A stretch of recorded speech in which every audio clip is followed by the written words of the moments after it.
Britain's news channel.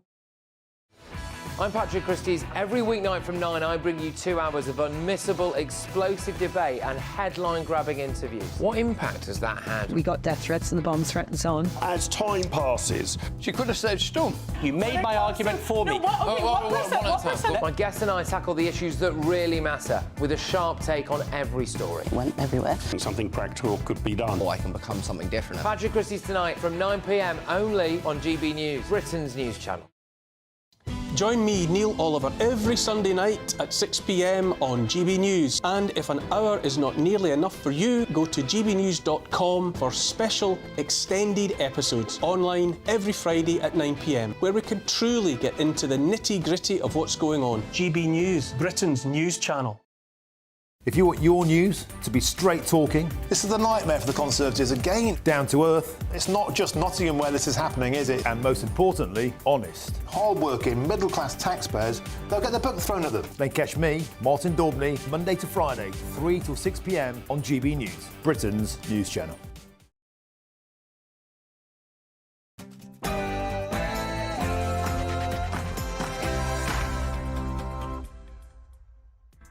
Hello, good afternoon and welcome. Do you like it? Do you like it? I've gone blonde. Everyone's going blonde. I thought I might as well. Seeing as there's no sunshine, so I thought I would bring some in my hair. But welcome to GB News. It's just gone 3 o'clock. We are live on TV, online and on digital radio. I'm Nana Akua. And for the next few hours, me and my panel will be taking on some of the big topics hitting the headlines right now. This show is all about opinion. It's mine, it's theirs, and of course it's yours. We'll be debating, discussing, and at times we will disagree, but no one will be cancelled. So joining me in the next hour is broadcaster and columnist Lizzie Cundy and also former Labour MP Bill Rammell. Well, in a few moments' time, I'll be mucking the week with GB News presenter Darren Grimes. Grimes. And then coming up in my political spotlight, we'll be speaking to Tom Harwood. He's live on the Labour battle bus.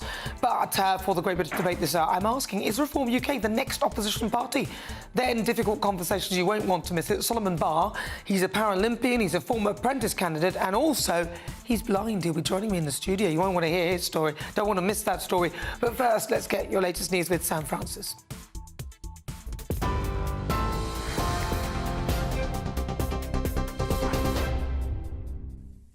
Nana, thank you very much. Good afternoon to you. It's just after 3 o'clock. The top story from the newsroom this afternoon. The Princess of Wales has resumed some of her public duties as she continues her cancer treatment. Crowds cheered as Princess Catherine appeared with the King and other members of the royal family on the balcony at Buckingham Palace earlier this afternoon. A 41-gun salute and an RAF flypast marked His Majesty's official birthday following the Trooping the Colour parade. Post Office campaigner Sir Alan Bates, former Prime Minister Gordon Brown and actress Imelda Staunton are among those who've been recognised in the King's birthday honours list. The former sub-postmaster says his newly awarded knighthood is recognition of the sheer hell that hundreds of post office workers have been through. Leader of the Liberal Democrats, Sir Ed Davey, has praised his efforts to expose the Horizon IT scandal. I want to congratulate Alan Bates. This is thoroughly deserved, and he said it's not just for him but on behalf of all sub-postmasters, and that's really good news. He fought the system, sometimes single-handedly, but he fought it bravely and he won, and that's all to his credit. And I think we need now to get the compensation he's talked about. Meanwhile, the Liberal Democrats leader has been tackling a racetrack and a trampoline on the election campaign trail today. We have liftoff! The bounce in the pole's coming. While campaigning in Surrey, he hopes that blue wall gains will keep his party in the running for opposition. Sir Ed Davey's pledging to scrap elected police and crime commissioners to boost frontline policing. The Prime Minister says that he will stay on as an MP if the Conservatives lose the general election. Rishi Sunak says he'll fight to the last day as he responded to a question about a YouGov poll, which shows that Reform UK has now overtaken the Tories for the first time. The party's leader, Nigel Farage, has suggested that he can be the voice of opposition to Labour. However, Veterans Minister Johnny Mercer told us this morning that a vote for reform is a vote for a Labour government. Do you want to pay more in tax, or do you want to vote for a party that has tax reduction in its DNA to try and improve public services and you know, fight these challenges around migration and the economy that we know are ongoing? Or are you going to write a blank cheque to a massive majority for Keir Starmer to have unchecked power, dealing with yet again a guy who believes in absolutely nothing at all and will say anything to gain power? And elsewhere on the campaign trail today, Labour is promising 40,000 extra out-of-hours NHS appointments each week, though experts are questioning the funding details. Sir Keir Starmer was asked earlier if the plans would leave staff unable to cope. If the list was to increase at the same rate as it's increased since Rishi Sunak has been Prime Minister, we would get, if we had 5 more years of the Tory, to 10 million on that waiting list. That's why it's so important that this election is seen as a change election, the opportunity to turn the page on that, usher in a Labour government that is absolutely committed to rebuilding our country. The Prime Minister is among more than 90 Western leaders at a Ukraine peace conference this weekend. They're meeting in Switzerland to put pressure on Russia to end their war with Ukraine. China, though, is staying away after Moscow was frozen out for dismissing the event as a waste of time. Vladimir Putin's proposed a ceasefire, but only if Kyiv pulls its troops out of Moscow-owned regions. President Zelensky has called those conditions absurd. Specialist teams are beginning a fresh search for the body of a man whose torso was discovered in Salford in April. Body parts of 67-year-old Stuart Everett were found at Kersal Dale and 3 other locations. Police say they're now searching an area of Wolseley Woods. 2 men have been charged with the 67-year-old's murder. And finally, some sports news to bring you. Former Arsenal and Everton striker Kevin Campbell has died at the age of 54. That's after a short illness. His former teammates are paying tribute to the ex-striker, saying that he was adored by everyone at the club. Everton have also described their first black captain as not just a true hero, but a giant of a man. Campbell also played for Nottingham Forest, West Brom and Cardiff during his career. For the latest stories, sign up to GB News Alerts. You can scan the code on your screen or go to our website, gbnews.com/alerts.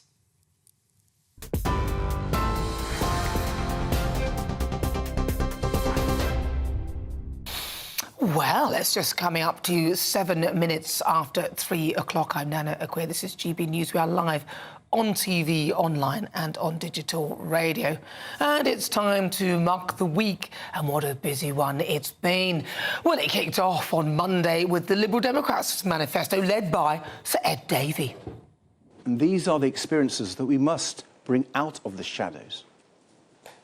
Because the truth is that unless we properly value care, unless we properly support carers, we will never be able to fix the crisis in our NHS or get our economy back on track. Then, after Rishi Sunak's D-Day debacle, some thought he'd gone to ground, but he emerged on Tuesday to launch the Conservatives' manifesto. That is why, if you vote Conservative on July the 4th, the flights removing illegal migrants will depart in July, establishing the deterrent that will stop the boats. Because when people know that if they try to come here illegally, they won't get to stay, then they will stop coming. And if we are forced to choose between our security and the jurisdiction of a foreign court, including the ECHR, we will always choose our nation's security. On Wednesday, the leader of the Green Party, Carla Denyer, launched theirs. Because with more Green MPs in Parliament, we will push Labour to stop backtracking on their promises. We will be there to drive them to be braver, to be more ambitious, not to take timid baby steps towards change, but to actually do what's necessary to fix our country and get us back on track. Of course, they are co-leaders, so that is the other leader. Then on Thursday, it was the turn of Sir Keir Starmer. I don't believe it's fair to raise taxes on working people when they're already paying this much, particularly in a cost of living crisis. So let me spell it out. We will not raise income tax. We will not raise national insurance. We will not raise VAT. That is a manifesto commitment. Plaid Cymru's leader launched theirs. The party leader, Nana Akua, has called for more funding and economic fairness for Wales. The common thread which runs through this manifesto is fairness. Firstly, fair funding for Wales. Plaid Cymru is the only party advocating for the abolition of the Barnett's formula, which has seen Wales lose out to the tune of billions of pounds now over the years. It's not a begging bowl.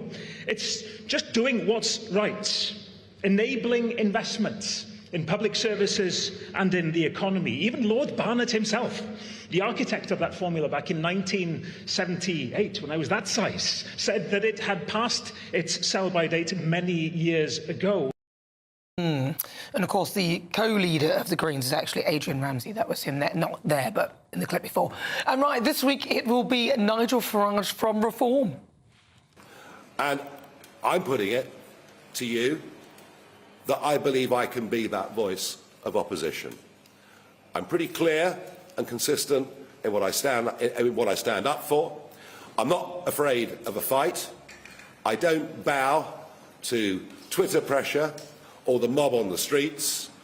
I've taken on the European Union, I've taken on the big banks, and I'm pretty certain I can take on a Labour government headed by Keir Starmer that will have almost no honeymoon period whatsoever, will inherit some very, very deep problems, and I don't think has the radical solutions to sort the country out.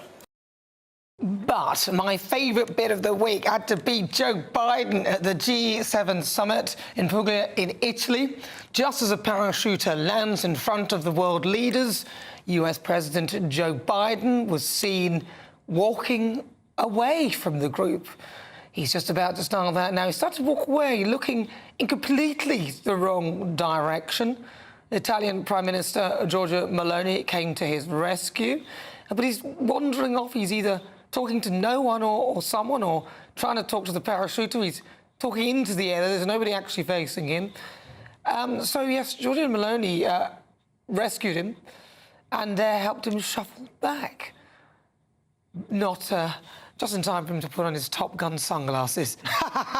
It's been a mucky old week.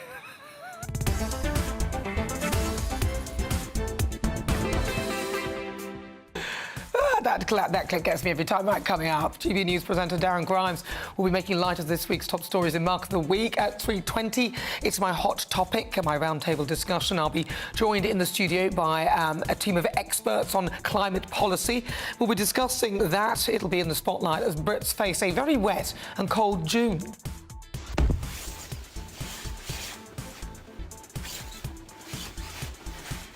Don't even talk to me.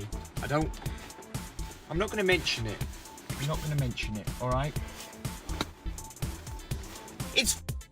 It's pretty cold.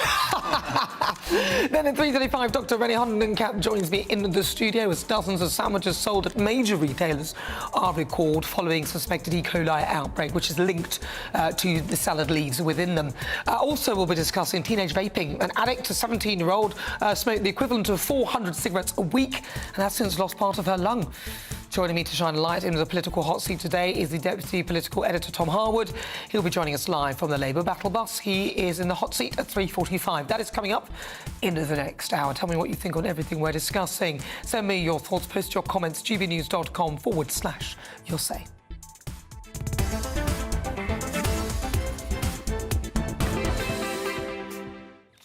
Right, let's get stuck in with Grammy. Darren Grimes, let's muck the week. It's been mucky, hasn't it? It has, it really has. Dirty. I mean, we're missing a blonde in this general election in the form of Boris Johnson, so I'm really glad we've got you now, Nana, to keep us all going. Our blonde in the GE.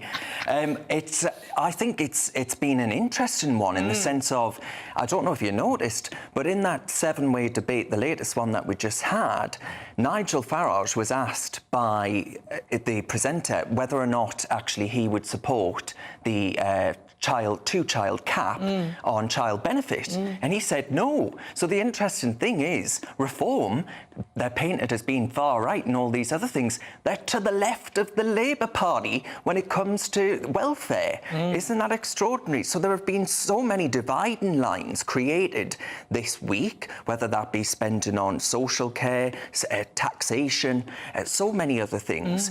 Capital gains tax on selling your second property, it's potentially coming down the line in the form of the Labour Party. I think it was selling your actual property, isn't it? It's not even a second property, it's the one that you're actually living in.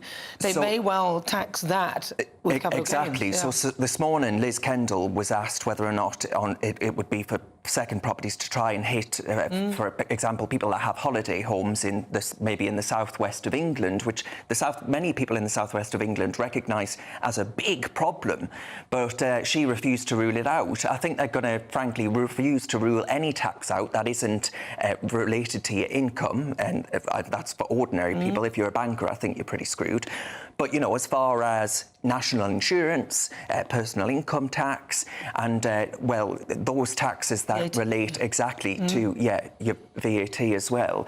But everything else is up for grabs. And the tax burden, and this is according to independent experts, right? This is actually the OBR have said this, the tax burden is going to be higher than it was immediately after World War II. Right, that's pretty shocking.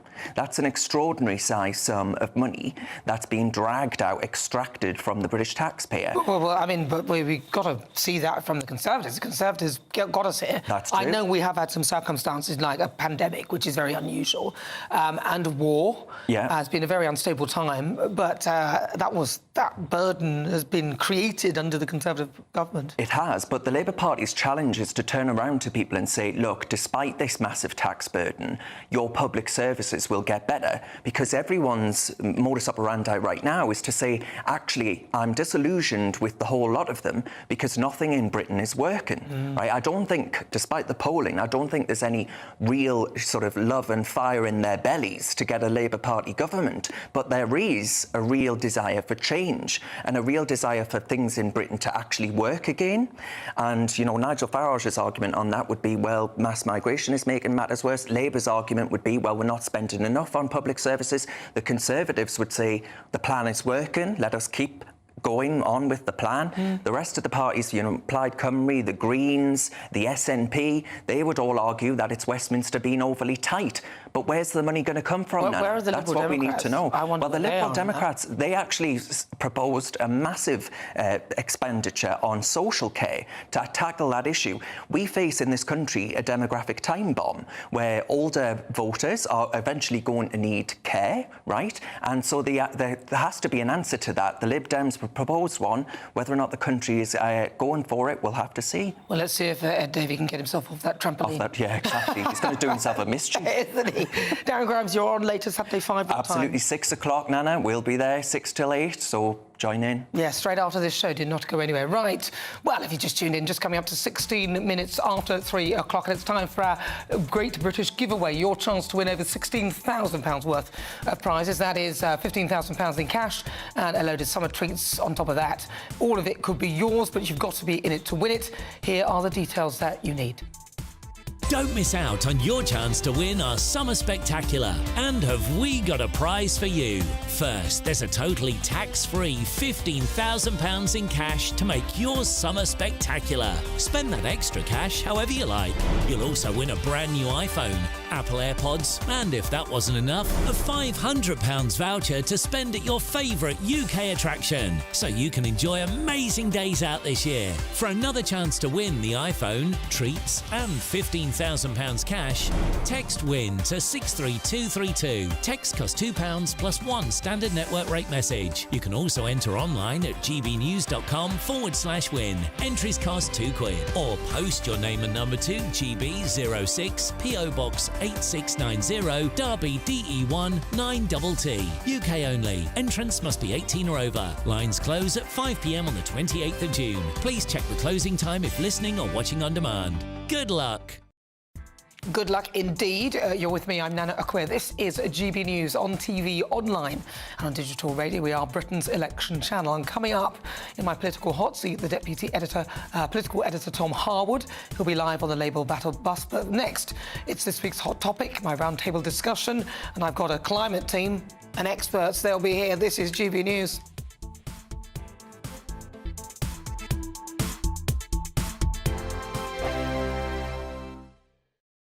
Join me, Neil Oliver, every Sunday night at 6 p.m. on GB News. And if an hour is not nearly enough for you, go to gbnews.com for special extended episodes online every Friday at 9 p.m, where we can truly get into the nitty-gritty of what's going on. GB News, Britain's news channel.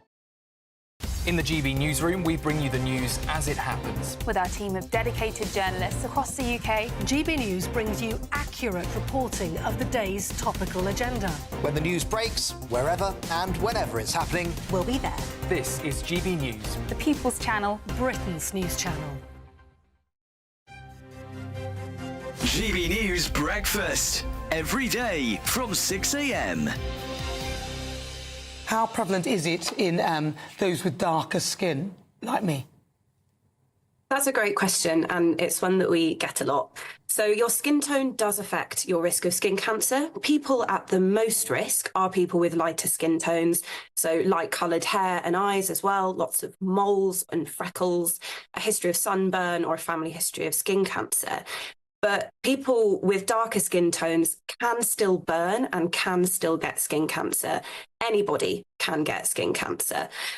So I would encourage everybody, regardless of your ethnicity or your skin tone, to think really seriously about taking care when it's sunny. That myth that you've mentioned that black people can't get skin cancer is really prevalent, and that's something I want to dispel right now, immediately, because more black people think maybe they can't get skin cancer. That might mean that when they spot something unusual for them, they're less likely to go to the doctor and they're diagnosed later. And when you're diagnosed later, your outcomes do tend to be worse. So the figures are disturbing that more people are getting skin cancer. But what about outcomes? I mean, if you do get skin cancer, what are your prospects? So yeah, like you say, this research is a mixed picture. We're seeing incidence, so the number of new cases going up, which is not good news. But there is some good news in that mortality, so whether you're going to die or not, is actually going down. And we think that's partly due to early diagnosis, which I just mentioned is so important. But also research has led to better and kinder treatments, which mean the outcomes are likely to be better. So now, if you're diagnosed at the earliest stage, stage 1, with melanoma, actually around 9 in 10 people will survive their disease for 5 years or more. The People's Channel. We're proud to be GB News, the People's Channel. And as you know, we always love to hear your views. Now, there's a new way of getting in touch with us at gbnews.com/your say. By commenting, you can be part of a live conversation and join our GB News community. You can even talk to me, Bev Turner, or any of the members of the GB News family.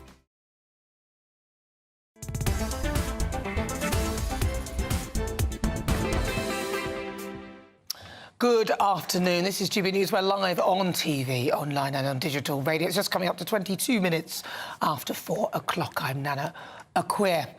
And it's time for my roundtable discussion, because temperatures this month are at half the level of 2023, and it won't get much warmer anytime soon, the Met Office has warned. And with the general election looming, climate policies are a key part of each party's pledges. Now, the Conservatives are aiming to reduce costs by delaying the combustion engine ban to 2035 and scrapping rental home efficiency standards, which Labour would reverse. Labour plan to double onshore wind, triple solar and quadruple offshore wind by 2030 for net zero, for zero carbon electricity. The Lib Dems plan to seek 90% renewable powers by 2030 and net zero emissions by 2045, whilst the Green Party wants 70% wind power by 2030, linking climate action to resolving costs of living inequality issues. And Reform proposes scrapping net zero altogether and renewable energy subsidies, focusing on North Sea gas, oil and shale gas for cheap, secure energy. But does any party have the answer? So joining me now, Donica McCarthy, Director of Climate Media Coalition, Jim Dale, Senior Meteorologist, and Brian Catt, a physicist and an engineer. All right, I'm going to start with you, Jim Dale. Thank you. Good afternoon. That's good of me to do that, isn't it? Yeah, Don't it ramble on is. too long, though. No, I won't. Lovely shade of red, by the way. All right, thank you very much. You're welcome. Yes, really. Right, go on, Jim. Nice shade of blue. Yeah, it is. Yeah.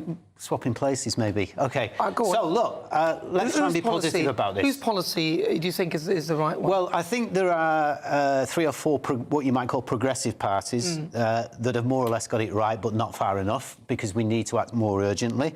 But I want to say that those 4 parties are going in the right direction. The other positive is, not according to me, but according to somebody who's been in this place quite a lot, and that's Nigel Farage, and he's saying that the Labour Party will be the next government, and therefore... No, he said he will be the next opposition.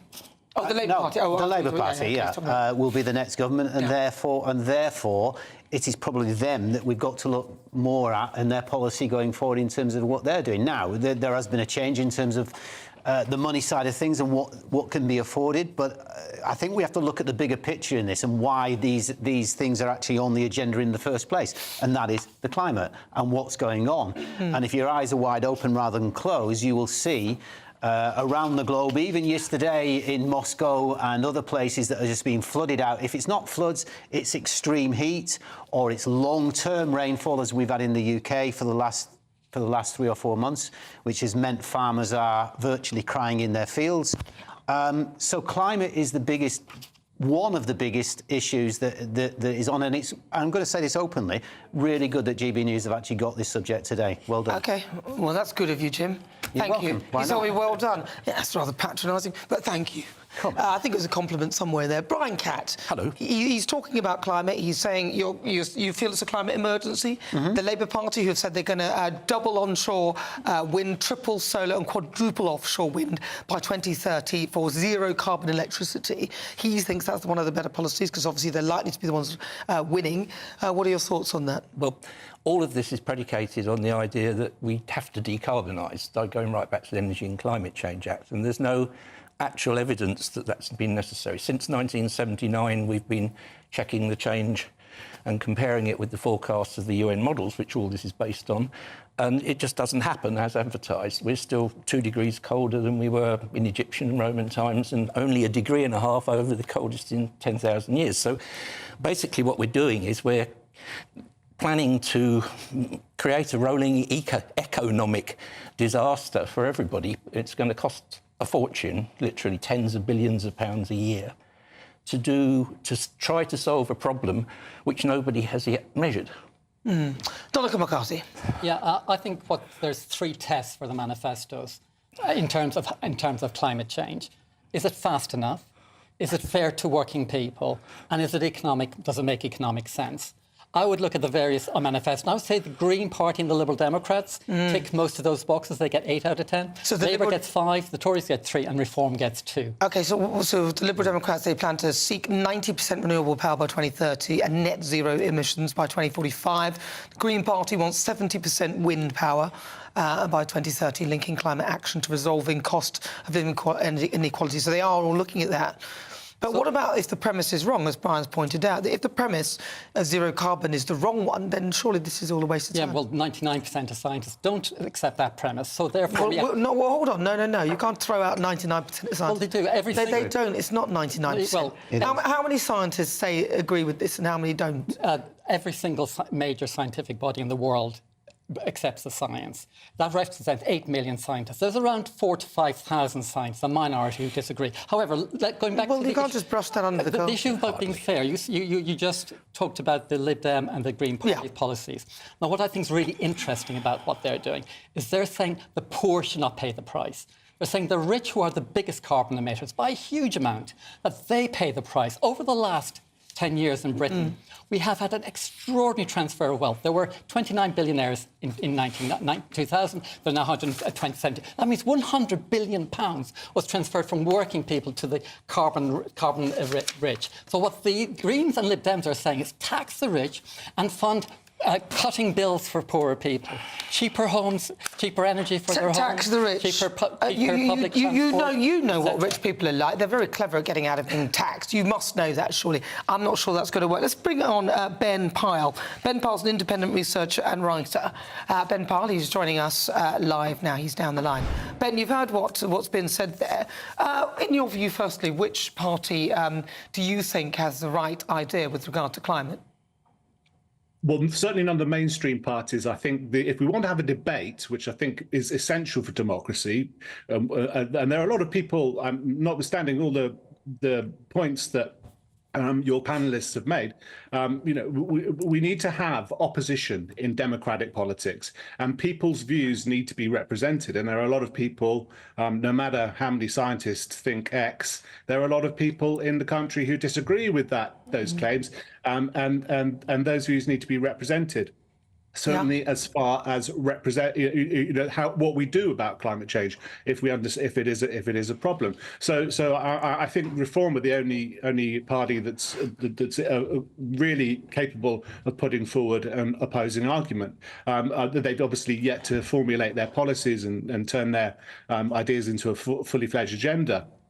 Or manifesto, but they're the only party that's really offering anything different. All the other parties, I think, are really, certainly as far as the manifestos of the Conservatives and Labour Party are concerned, they're really avoiding the issue, and that is to say, all of the problems that were caused by the Climate Change Act and Net Zero and the Renewables Obligation Subsidy Scheme and the Contracts for Difference Subsidy Scheme. These have been policy failures, essentially. Everything that governments since Tony Blair's have done have caused problems after problems after problems.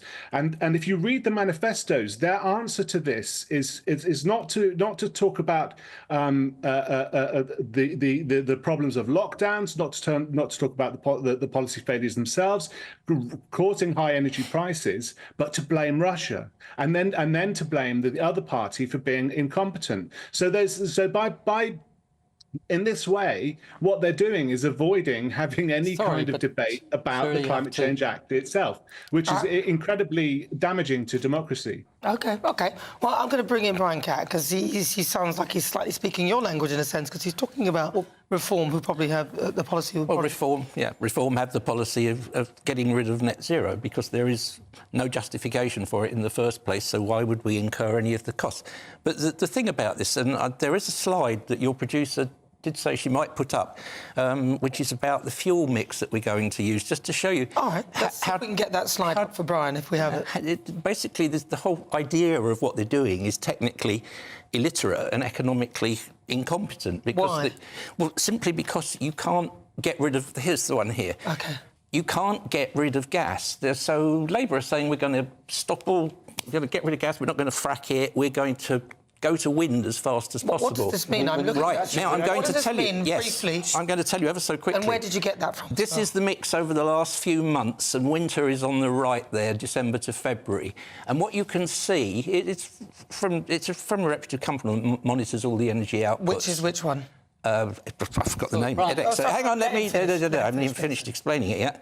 The bottom is nuclear, and this is what's happening normally. The bottom is baseload nuclear, the blue is imports and hydro, and then the pink and the green, the pink is gas and the green is wind.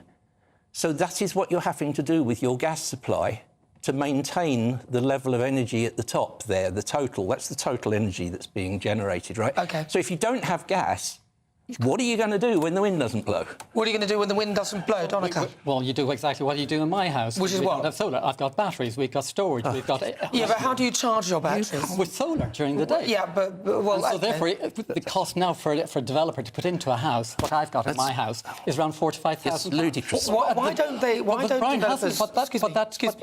don't developers do that anyway? I mean, they should be doing that anyway. See, there's some things that people should be doing anyway. Brian, I agree, and actually the Green Party and the Dems say they should do it. It was agreed in 2010 that they would do it, but the Tory donors, who are developers, lobbied them to not do it. Should make Can we have absolutely clear? Can we have one point? We're talking about Reform here.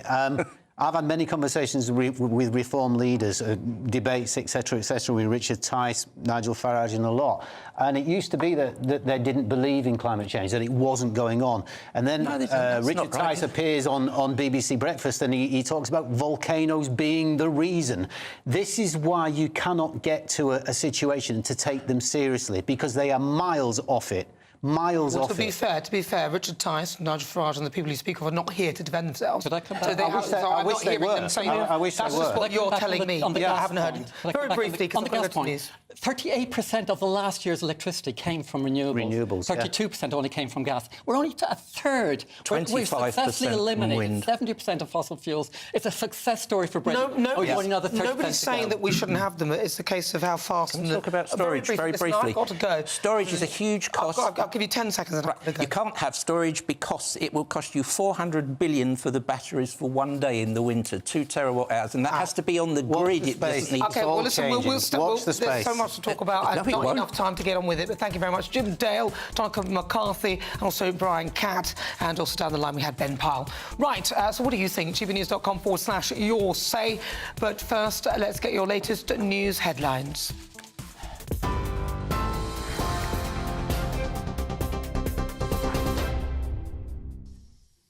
Very good afternoon to you. It's 33 minutes past 3. The top story from the newsroom this afternoon. The Princess of Wales has resumed some of her public duties today. That's as she continues her cancer treatment. Crowds were seen cheering as Princess Catherine appeared with the King and other members of the royal family on the balcony of Buckingham Palace. And an RAF flypast marked His Majesty's official birthday following the Trooping the Colour parade. A 41-gun salute and an RAF flypast, as I mentioned, that you saw there on the screen, marked the special occasion. Post Office campaigner Sir Alan Bates, former Prime Minister Gordon Brown and actress Imelda Staunton are among those recognised in the King's birthday honours list. The former sub-postmaster says his newly awarded knighthood is recognition of the sheer hell that hundreds of post office workers went through. The Liberal Democrats leader has been tackling a racetrack and a trampoline today on the election campaign trail. We have liftoff! The bounce in the pole's coming. Well, campaigning in Surrey, he hopes that blue wall gains will keep his party in the running for opposition. Said Davies pledging to scrap elected police and crime commissioners to boost frontline policing. Meanwhile, the Prime Minister says that he would stay on as an MP if the Conservatives lose the general election. Rishi Sunak says he'll fight to the last day as he responded to a question about a YouGov poll which shows that Reform UK has now overtaken the Tories for the first time. The Reform UK party leader, Nigel Farage, has suggested that he can be the voice of opposition to Labour. And elsewhere on the campaign trail today, Labour is promising 40,000 extra out-of-hours NHS appointments each week. Sir Keir Starmer's claiming that waiting lists could rise to 10 million if the Conservatives remain in power. However, experts at the Institute for Fiscal Studies say the claim is highly unlikely, and the Tories have also dismissed it as scaremongering. That's the latest from the newsroom for now. Ray Addison will have your next update at 4 o'clock. Until then, you can sign up to GB News Alerts by scanning the code on your screen or go to gbnews.com/alerts.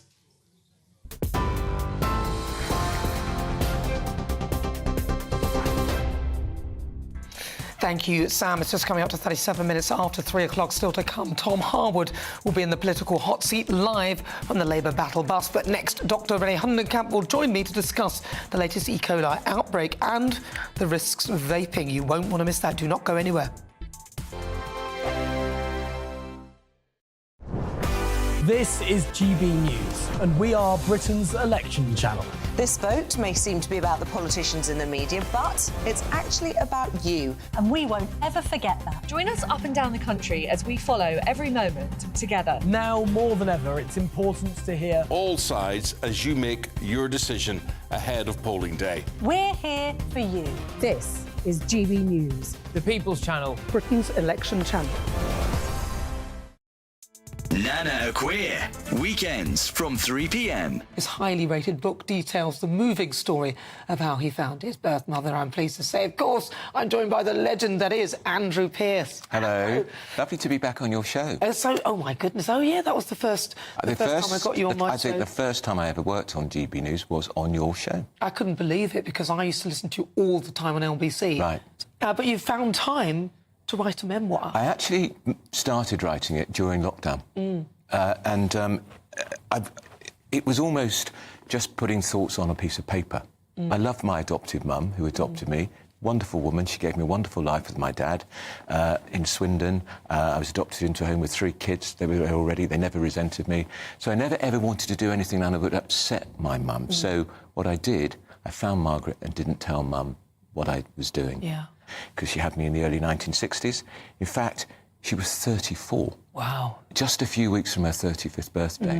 An Irish Roman Catholic nurse. She had me in Bristol. She lived in Birmingham. She'd gone to extraordinary lengths to cover her tracks.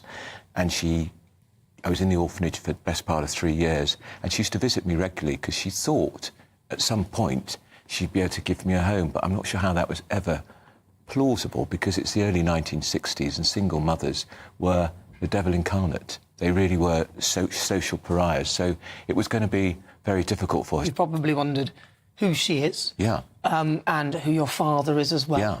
She visited me regularly till I was 2 years old. It must have been incredibly painful for her to give me up. Well, I discovered during my research in the book that actually when Margaret decided to give me up for adoption, she then wrote to the nuns to say she was going on a holiday and she'd be at a different address. In fact, she was going on a honeymoon. She'd met someone while I was in the orphanage. The People's Channel. GB News is Britain's election channel. And when the big stories break, we're tackling them on Britain's newsroom. When we disagree, and we disagree a lot, it's even livelier than normal. We don't disagree that much. We do. His comedy, though, is revolting. I knew her, unlike you. That explains Beverly Turner's temperament. It's a bit frosty in here, isn't it? You'll have one of me one day. For dartball practice. Britain's newsroom on GB News. Weekdays, 9:30 a.m. GB News, the People's Channel, Britain's news channel.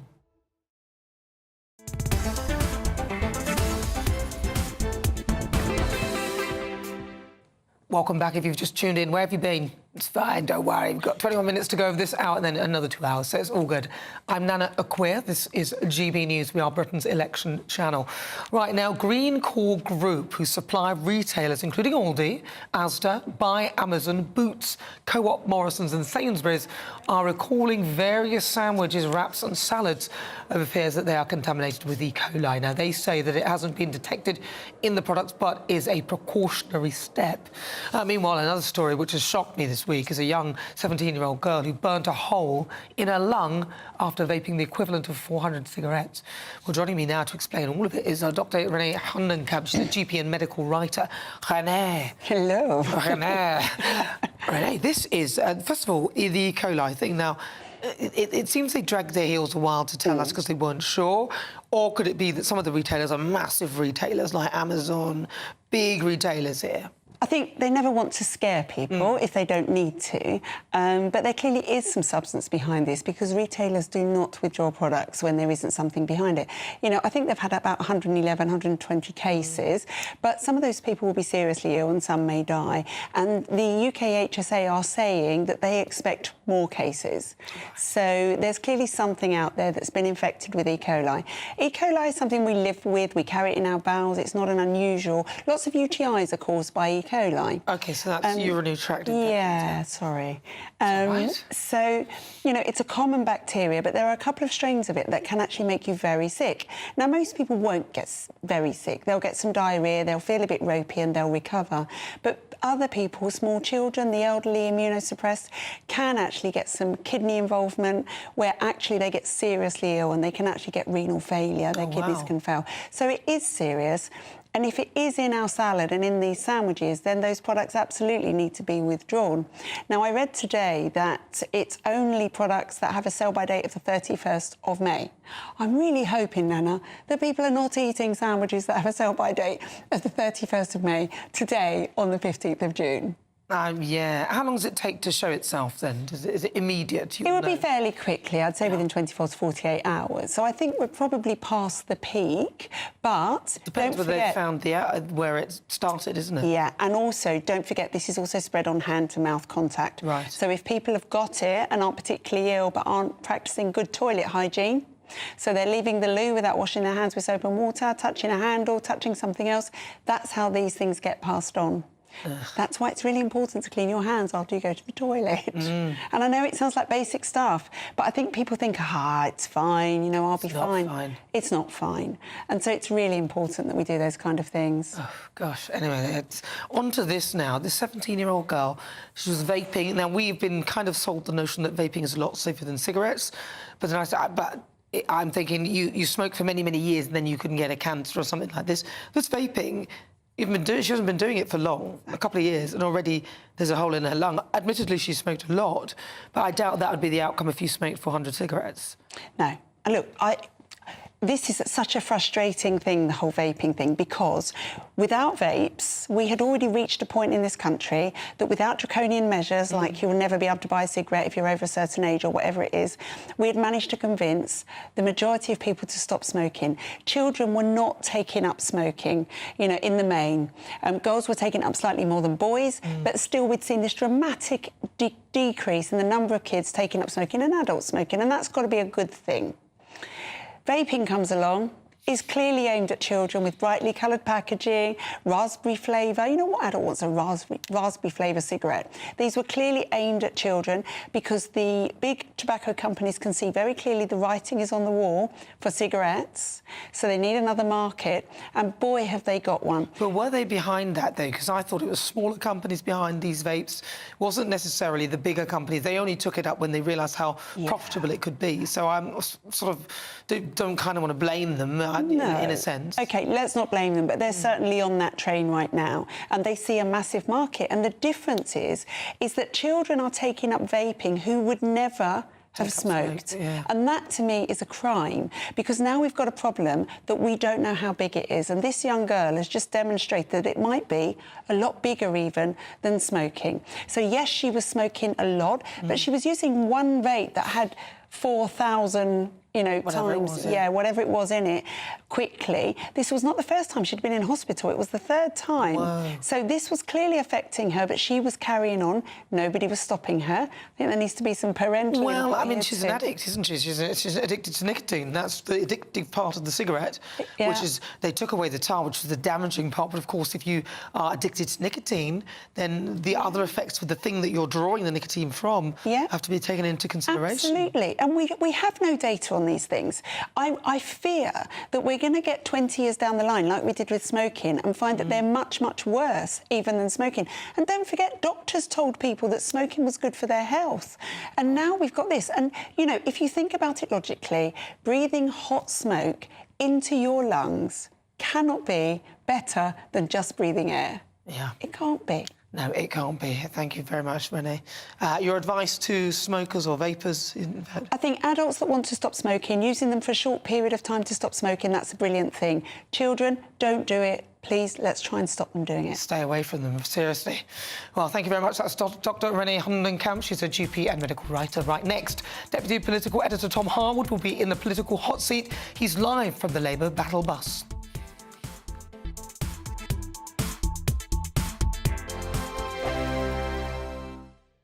Hello and welcome to your GB News weather update, brought to you by the Met Office. Well, it's been an unsettled weekend, plenty of rain and showers, even some thunder at times in the north, and it's all because of this area of low pressure which we currently have swirling across the UK, which is sticking with us through Sunday and also Saturday. Now, through into the evening, we'll continue to see plenty of scattered showers, these heavy and thundery at times across the north and southern parts of Scotland, but moving through fairly quickly across the south, where we have some fairly brisk winds, and some longer outbreaks of rain will start to move their way into northern parts of Scotland too, and plenty of cloud overnight, which means it's going to be a fairly mild night on offer. Now, through into the second part of the weekend, we will continue to see those unsettled conditions. Those outbreaks of rain will slowly sweep their way southwards across parts of Scotland, and these could be a little bit heavy at times, particularly as it pushes up over hills. And there is still a chance we could see some heavy showers move their way into Northern Ireland and northwestern parts of England too. Those brisk winds will generally ease away across southern parts of the UK, which means those showers are going to be fairly slow moving. But generally through the course of Sunday, we should see a few more of those sunnier spells in between those showers in the south, and it'll feel a little bit warmer here too. But across the northwest, those blustery winds will continue as that rain sweeps its way southwards, but it should generally break up into the afternoon. We should see a few more of those sunnier spells, which means it's going to be a little bit warmer here on Sunday. Highs of 21, perhaps even 22 in those prolonged periods across the southeast. Now, through into the afternoon, then still plenty of showers across the north as well. These merging at times to bring those longer spells of rain. Still a little bit heavy too, but it is generally going to be turning drier across the south. Now, for the outlook, it is still a little bit unsettled. Some rain and showers at times, but from Wednesday onwards, things generally a little bit drier, but temperatures remaining around average. If you want your news to be straight talking, This is a nightmare for the Conservatives again. down to earth, It's not just Nottingham where this is happening, is it? and most importantly, honest, Hard-working, middle-class taxpayers, they'll get their book thrown at them. then catch me, Martin Daubney, Monday to Friday, 3 till 6 p.m. on GB News, Britain's news channel. I'm Isabel Webster. Thanks for joining us on GB News, Britain's news channel.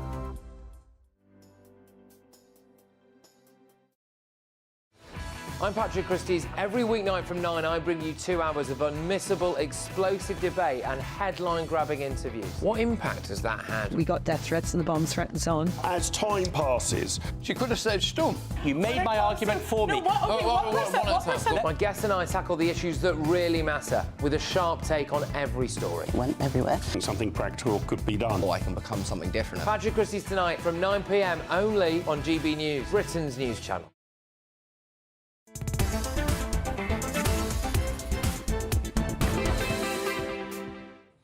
Good afternoon. This is Britain's election channel. It's just coming up to 49 minutes after 3 o'clock. I'm Nana Akua.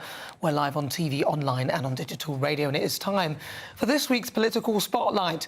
I thought, why not? Let's go and shine a light on the Labour's battle bus. Because joining me now, GB News Deputy Political Editor Tom Harwood. Tom, you're on the battle bus.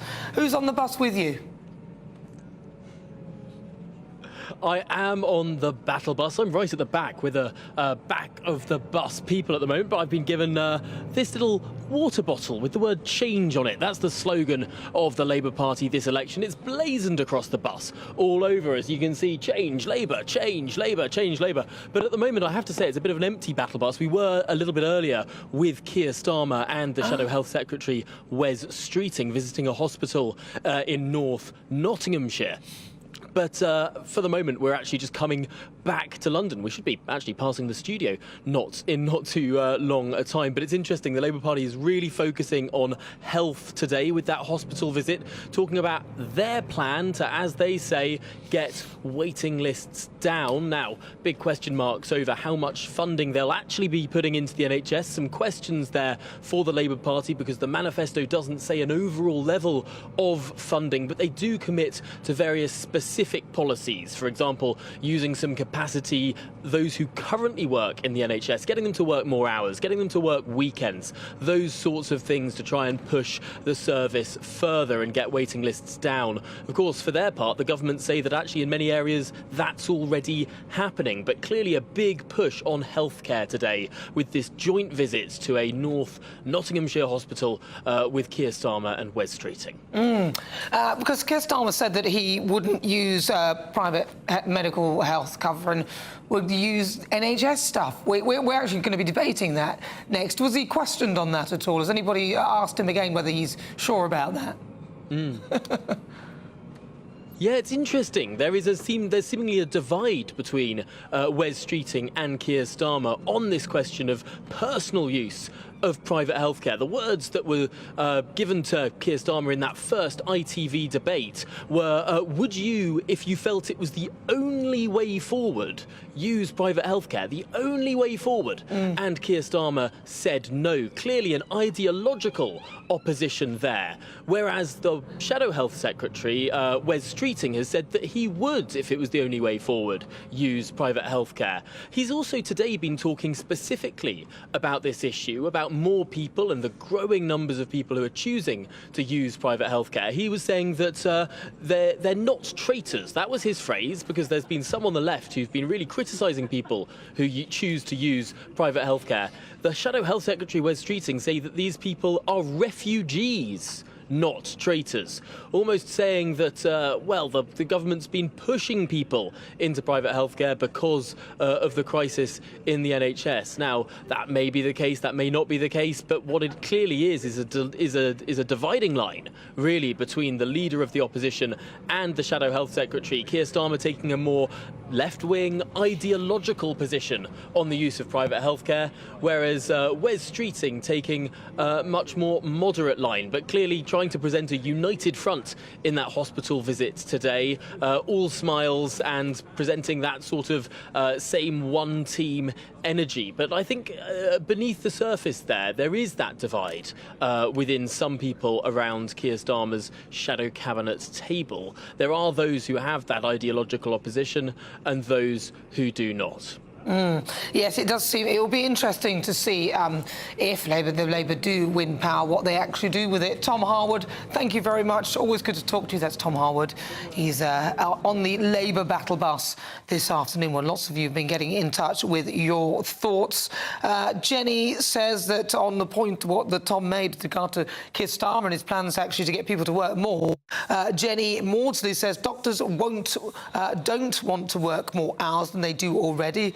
So how are all these appointments going to be filled? It's all talk, because the Labour Party are saying they're going to have 40,000 new appointments a week. Then Honey Badger says, did you see the Labour bus that Chopper was on? You can tell where all the union fees go. So a very nice bus, was it? And who else is there? Anything else there? Oh, yes, and then Ava says, Starmer lied. He told Beth Rigby he paid privately for his teeth. I suppose teeth are on the NHS. I didn't hear that, but maybe that's the truth. Listen, thank you so much. Keep your thoughts coming. gbnews.com/your say. Coming up, my monologue, I am discussing the trooping of the colour, and I'll be joined by Lizzie Cundy and Bill Rummel. This is GB News, Britain's election channel. Do not go anywhere. Looks like things are heating up. Boxed boilers, sponsors of weather on GB News. Hello and welcome to your GB News weather update, brought to you by the Met Office. Well, it's been an unsettled weekend, plenty of rain and showers, even some thunder at times in the north, and it's all because of this area of low pressure which we currently have swirling across the UK, which is sticking with us through Sunday and also Saturday. Now, through into the evening, we'll continue to see plenty of scattered showers, these heavy and thundery at times across the north and southern parts of Scotland, but moving through fairly quickly across the south, where we have some fairly brisk winds, and some longer outbreaks of rain will start to move their way into northern parts of Scotland too, and plenty of cloud overnight, which means it's going to be a fairly mild night on offer. Now, through into the second part of the weekend, we will continue to see those unsettled conditions. Those outbreaks of rain will slowly sweep their way southwards across parts of Scotland, and these could be a little bit heavy at times, particularly as it pushes up over hills. And there is still a chance we could see some heavy showers move their way into Northern Ireland and northwestern parts of England too. Those brisk winds will generally ease away across southern parts of the UK, which means those showers are going to be fairly slow moving. But generally through the course of Sunday, we should see a few more of those sunnier spells in between those showers in the south, and it'll feel a little bit warmer here too. But across the northwest, those blustery winds will continue as that rain sweeps its way southwards, but it should generally break up into the afternoon, and we should see a few more of those sunnier spells, which means it's going to be a little bit warmer here on Sunday. Highs of 21, perhaps even 22 in those prolonged periods across the southeast. Now through into the afternoon then, still plenty of showers across the north as well. These merging at times to bring those longer spells of rain. Still a little bit heavy too, but it is generally going to be turning drier across the south. Now for the outlook, it is still a little bit unsettled, some rain and showers at times, but from Wednesday onwards, things generally a little bit drier, but temperatures remaining around average. That warm feeling inside from Boxed Boilers, sponsors of weather on GB News.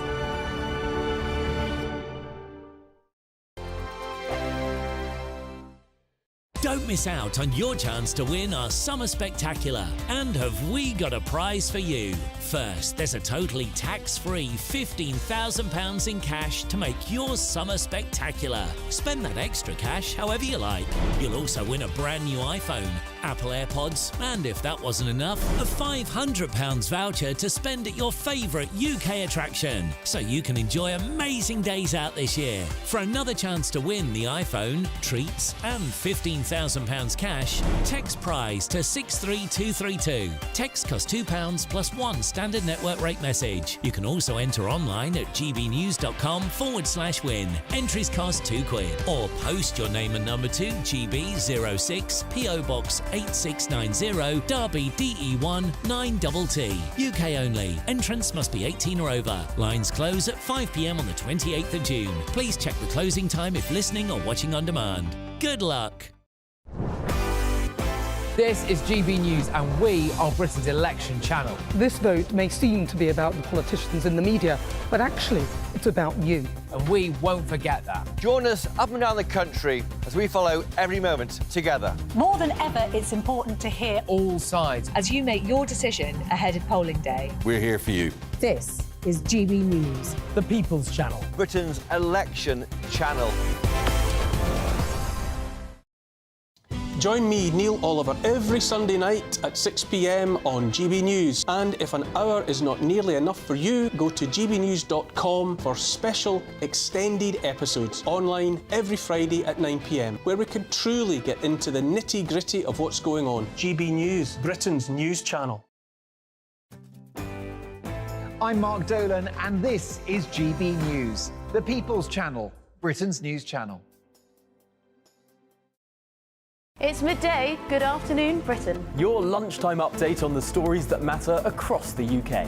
From breaking news and insightful analysis, inspiring stories and lively debates. Are you comparing yourself to a former Prime Minister? Which is it? Stay informed, stay updated, stay entertained. I just don't know how anyone would not want to be there. Every weekday from midday. We are Good Afternoon Britain, only on GB News. Britain's news channel. Hi there, I'm Michelle Dewberry and I'm going to take a second to tell you all about my show, Dubes & Co. We start off with the issues of the day. We then bring in both sides of the argument. We get rid of the disrespect. And then you throw me into the mix. And trust me, I'll tell it exactly how it is. And then, of course, the magic ingredient, you at home. We mix it all together and what have we got, in my opinion, the best debate show in town. Monday to Friday, 6 till 7 on GB News, Britain's news channel.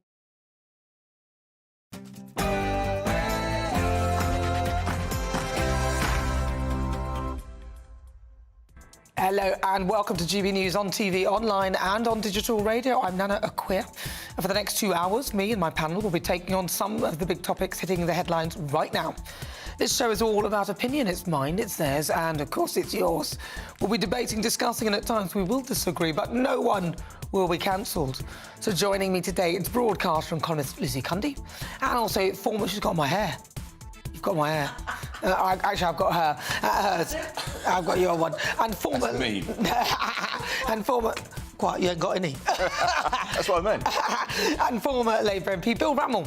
Right, coming up for the Great British Debate this hour, I'm asking, are Reform the new opposition party? And then, stay tuned for difficult conversation, Solomon Barr. He's a Paralympian and a former apprentice candidate. He'll be live to talk about his amazing journey. Before we get started, though, let's get your latest news headlines with Ray.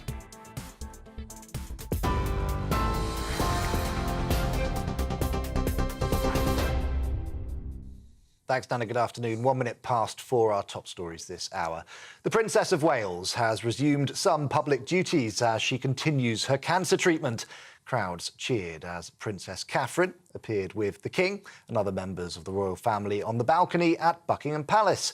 A 41-gun salute and an RAF flypast marked His Majesty's official birthday following the Trooping the Colour parade. Post Office campaigner Sir Alan Bates, former Prime Minister Gordon Brown and actress Imelda Staunton are among those recognised in the King's birthday honours list. The former sub-postmaster says his newly awarded knighthood is recognition of the, quote, sheer hell hundreds of Post Office workers went through. Leader of the Liberal Democrats, Sir Ed Davey, has praised his efforts to expose the Horizon IT scandal. I want to congratulate Alan Bates. This is thoroughly deserved, and he said it's not just for him but on behalf of all sub-postmasters, and that's really good news. He fought the system, sometimes single-handedly, but he fought it bravely and he won, and that's all to his credit. And I think we need now to get the compensation he's talked about. Well, meanwhile, the Lib Dem leader has been tackling a racetrack and a trampoline on the election campaign trail. We have liftoff! The bounce and the pole's coming. Campaigning in Surrey, he said he hopes blue wall gains will keep his party in the running for the opposition. Sir Ed is pledging to scrap elected police and crime commissioners to boost frontline policing. The Prime Minister says he'll stay on as an MP even if the Conservatives lose the general election. Rishi Sunak said he'll fight to the last day as he responded to a question about a YouGov poll, which shows that Reform UK has overtaken the Tories for the first time. The party's leader, Nigel Farage, has suggested that he can be the voice of opposition to Labour. However, Veterans Minister Johnny Mercer told us a vote for reform is a vote for a Labour government. Do you want to pay more in tax, or do you want to vote for a party that has tax reduction in its DNA to try and improve public services and you know, fight these challenges around migration and the economy that we know are ongoing? Or are you going to write a blank cheque to a massive majority for Keir Starmer to have unchecked power, dealing with yet again a guy who believes in absolutely nothing at all and will say anything to gain power? Well, elsewhere on the campaign trail, Labour is promising 40,000 extra NHS appointments a week, but experts are questioning the funding details. So Keir Starmer was asked if the plans would leave staff unable to cope. If the list was to increase at the same rate as it's increased since Rishi Sunak has been Prime Minister, we would get, if we had 5 more years of the Tory, to 10 million on that waiting list. That's why it's so important that this election is seen as a change election, the opportunity to turn the page on that, usher in a Labour government that is absolutely committed to rebuilding our country. Well, the Prime Minister is among more than 90 Western leaders at a Ukraine peace conference this weekend. If you're watching on television, you can see live footage there from the meeting in Switzerland, where they're hoping to put pressure on Russia to end the war. China's staying away after Moscow was frozen out for dismissing the event as a waste of time. President Putin has proposed a ceasefire, but only if Kyiv withdraws its troops. President Zelensky's called the conditions absurd. Well, specialist teams are beginning a fresh search for the body of a man whose torso was discovered in Salford in April. Body parts of 67-year-old Stuart Everett were found at Kersal Dale and 3 other locations. Police say they're now searching an area of Worsley Woods. 2 men have been charged with his murder. And former Arsenal and Everton striker Kevin Campbell has died at the age of 54 after a short illness. His former teams are paying tribute to the ex-striker, saying he was adored by everyone. Everton described their first black captain as not just a true hero, but a giant of a man. Campbell also played for Nottingham Forest, West Brom and Cardiff. For the latest stories, sign up to GB News Alerts by scanning the QR code on your screen or go to gbnews.com/alerts. Right, let's get straight back to Nana.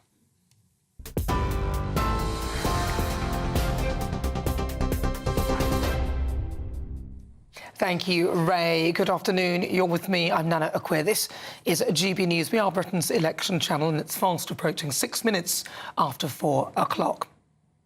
This is what I love about this country. In fact, this is what the world loves about the United Kingdom and the reason why people want to come here. It is the spirit of the British people, and I am so proud to be British. Today was, of course, Trooping of the Colour, the King's birthday parade. It was created in the 17th century under King Charles II and later became an annual event where the army would pay tribute to the King. And it dates back to the battlefield, so the troops would know where to rally in the confusion of war. Now, the colour, or the flag, was the most sacred thing for the regiment, who believed that the colour was imbued with the spirit of those who died, and so just fought to defend it. In typical British style today, the heavens opened, but the crowd were not dissuaded. They came prepared. Of course they did. They live here. And if there's one thing that unites us Brits, it's the weather. It's shocking. We're in June, for God's sake. But the rain stopped and the sky turned blue for the fly past and the legendary red arrows, almost as though our late Queen Elizabeth II was looking over. But the real star of the show was the Princess of Wales, who's undergoing cancer treatment. And yesterday, in a statement to the public, she said that she wasn't out of the woods yet, but she thanked us for all the great wishes that we'd sent her. Today was the first time we got to see her properly. Catherine, the Princess of Wales, stood next to the King alongside her husband, the Prince of Wales, and their children. Even the Republicans with the yellow flags looked like they were enjoying it. The event closed with the national anthem. It's easy to smear or sneer at the idea of a royal family, or, as is the case of the Sussexes, to walk away and snipe from the sidelines and castigate it. But the world watched this event wide-eyed. The British royal family are loved, and events like this unite the British people. I love this country, and I'm so proud of our royal family. I am so proud, in fact ridiculously proud, to be British.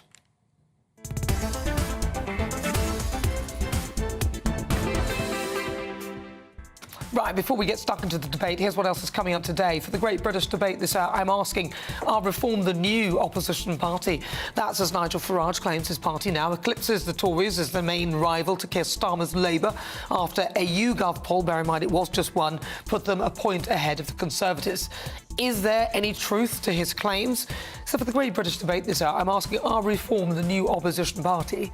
Then at 4:50, it's Royal Roundup time. Angela Levin will be here with the latest from behind the palace walls. On the menu, of course, the Trooping of the Colour, which took place in full swing to mark the King's birthday today, with the Princess of Wales returning to public duties. She'll have the latest on all the gossip. Then at 5, it's My Difficult Conversation. Solomon Barr will be here in the studio to recount his inspiring story to Paralympic and business fame. All of that is coming up. Of course, Solomon will be here in the next hour. Tell me what you think on everything we're discussing. Send me your thoughts, post your comments, gbnews.com/your say.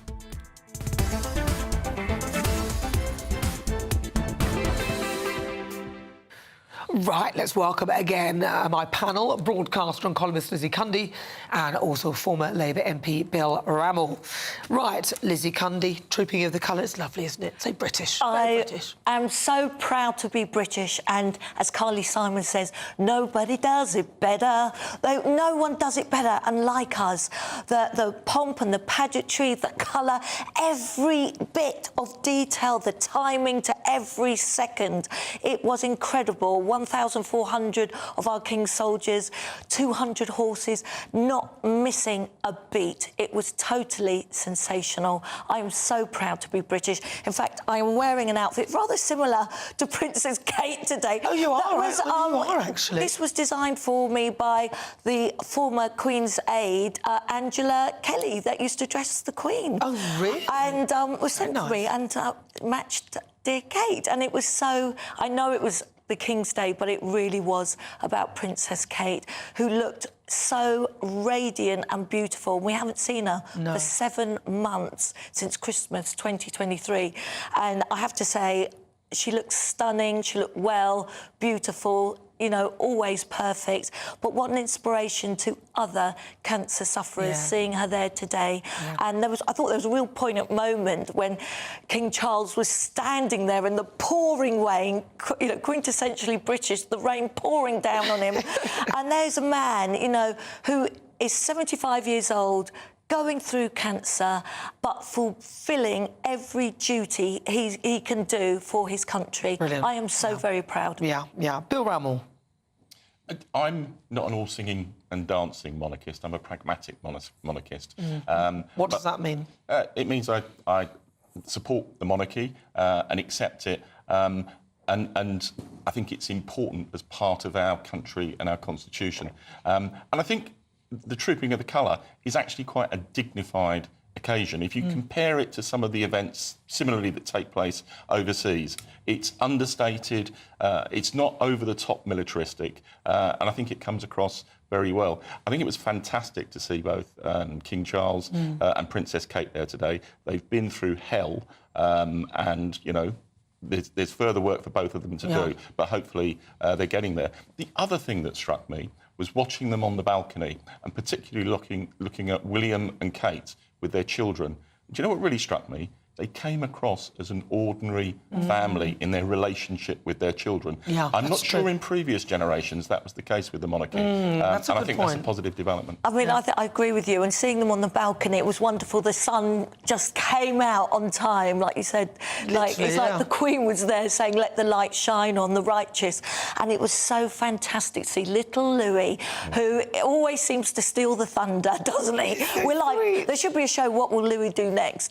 And it was so sweet, and you could see him yawning at times, and then she put her, you know, Louis on her knee, and they are, at the end of the day, a family, you know, and it was fantastic to see. But I have to say, globally, everyone was watching, everyone was there to see Kate, and I spoke to some people that came all the way from Australia and had been camping outside since 3:30 yesterday.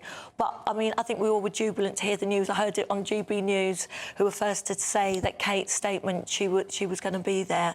And honestly, I could have cried with joy. I think I slightly did cry. I thought, but it's great, isn't it? I mean, they are such a wonderful example. And I'm not going to mention the Sussexes.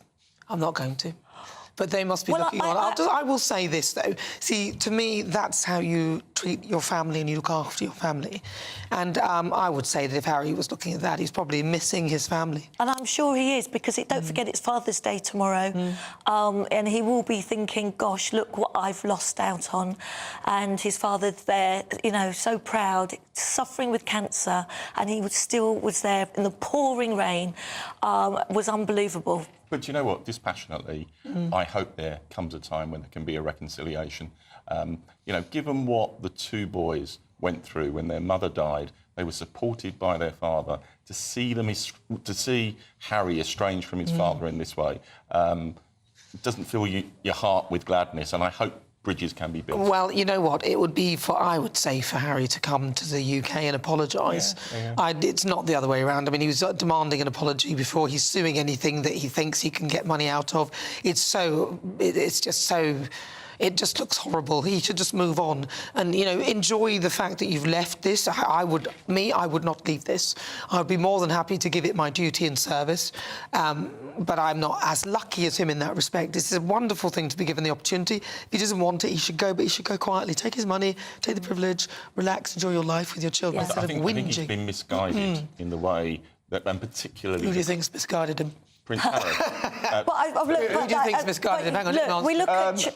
I don't know if it's between the two of them or if it's Meghan. But, you know, he has said things outside the tent about the family. I hope Harry... That's difficult. Look, I hope Harry and Meghan were watching today, because seeing King Charles and Princess Kate, that just is everything. Such an inspiration, and they know the real meaning of duty. Yeah. Well, listen, thank you very much. And what do you think at home? I bet you really enjoyed that, did you? Let me know your thoughts. GBNews.com/you'll say. What a fabulous event. Nobody does it better than us. Although the song that you were going to say, I thought the song might be Why. She also sang that one as well, didn't she? Oh, she did. Oh, there's one about the mirror as well. Something like that. Yeah, that was about Mick Jagger. Well, listen, anyway, it's time for the Great British Giveaway. Your chance to make this summer really special. You could win over £16,000 worth of prizes. That's £15,000 in cash, and then lots of treats on top of that. But you have to be in it to win it. So here are the details that you need. It's our Summer Spectacular. 3 top prizes that have to be won. There's cash, £15,000 in tax-free cash to spend on anything you like this summer. Plus a brand new iPhone 15 with a set of Apple AirPods. And if that wasn't enough, we'll also treat you to some fun in the sun with £500 to spend at your favourite UK attraction this summer. For another chance to win the iPhone, treats and £15,000 cash, text WIN to 63232. Text costs £2 plus one standard network rate message. Or post your name and number to GB06 PO Box 8690 Derby DE1 9TT. UK only. Entrance must be 18 or over. Lines close at 5 p.m. on the 28th of June. Full terms and privacy notice at gbnews.com/win. Please check the closing time if listening or watching on demand. Good luck. Good luck indeed. Right, you're with me. I'm Nana Akua. This is GB News on TV, online and on digital radio. Coming up, Royal Roundup. Angela Levin will be here to give us the latest from behind the palace walls. Lots on the menu, including the Trooping of the Colour. But next, it's time for the Great British Debate this hour. And I'm asking, are Reform UK the new opposition party? I've got to pull up right now on X asking you that very question. Are Reform UK the new opposition party? As ever, send me your thoughts. Post your comments, gbnews.com/your say.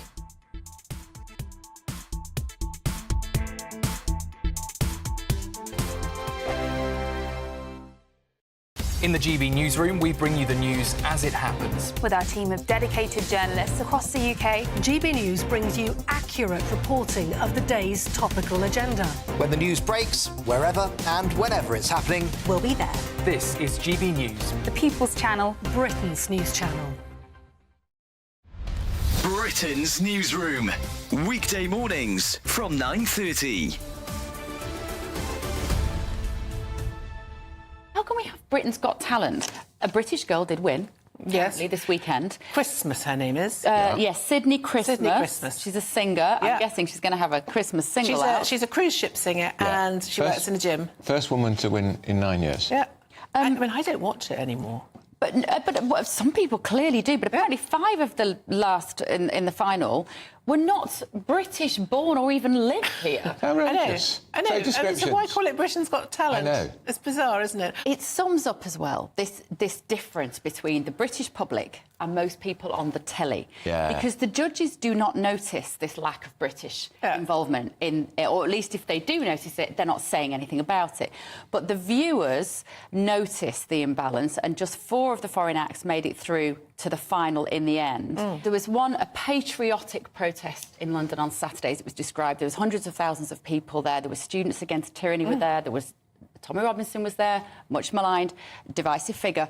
But these people would say, we are feeling the need to walk on the streets of this country because we no longer feel we can assert our British identity. Well, I mean, I think there's a difference between patriotism and xenophobia.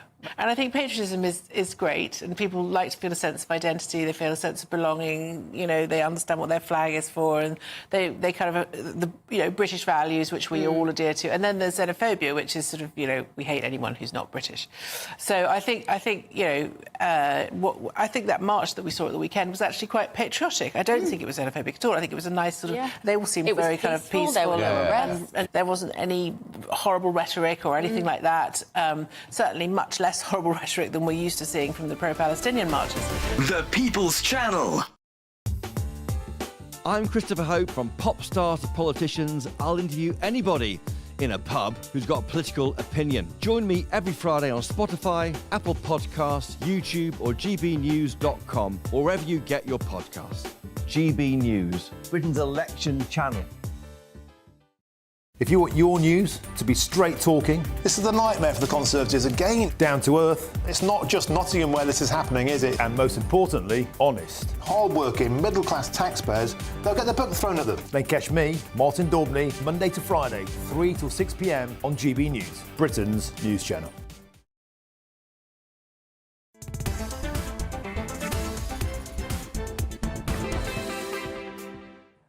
Good afternoon. It's just coming up to 21 minutes after 4 o'clock. This is GB News. We are Britain's election channel. I'm Nana Akua, and it's time for the Great British Debate this hour. And I'm asking, are Reform UK the new opposition party? Now, Reform UK leader Nigel Farage has demanded to participate in a BBC election leaders debate after his party overtook the Tories in one opinion poll. Now, the poll conducted by The Times and YouGov show Reform to be 1 point ahead of the Conservatives by 19% to 18%. However, most other polls still have the Tories 4 or 5 points ahead of Reform. All also have a double-digit Labour lead. Nigel Farage then declared to be the official opposition, claiming that a vote for Sunak's party, Rishi Sunak's party, should be considered a wasted vote on the ITV election debate. He crossed swords with Penny Mordaunt over the claim.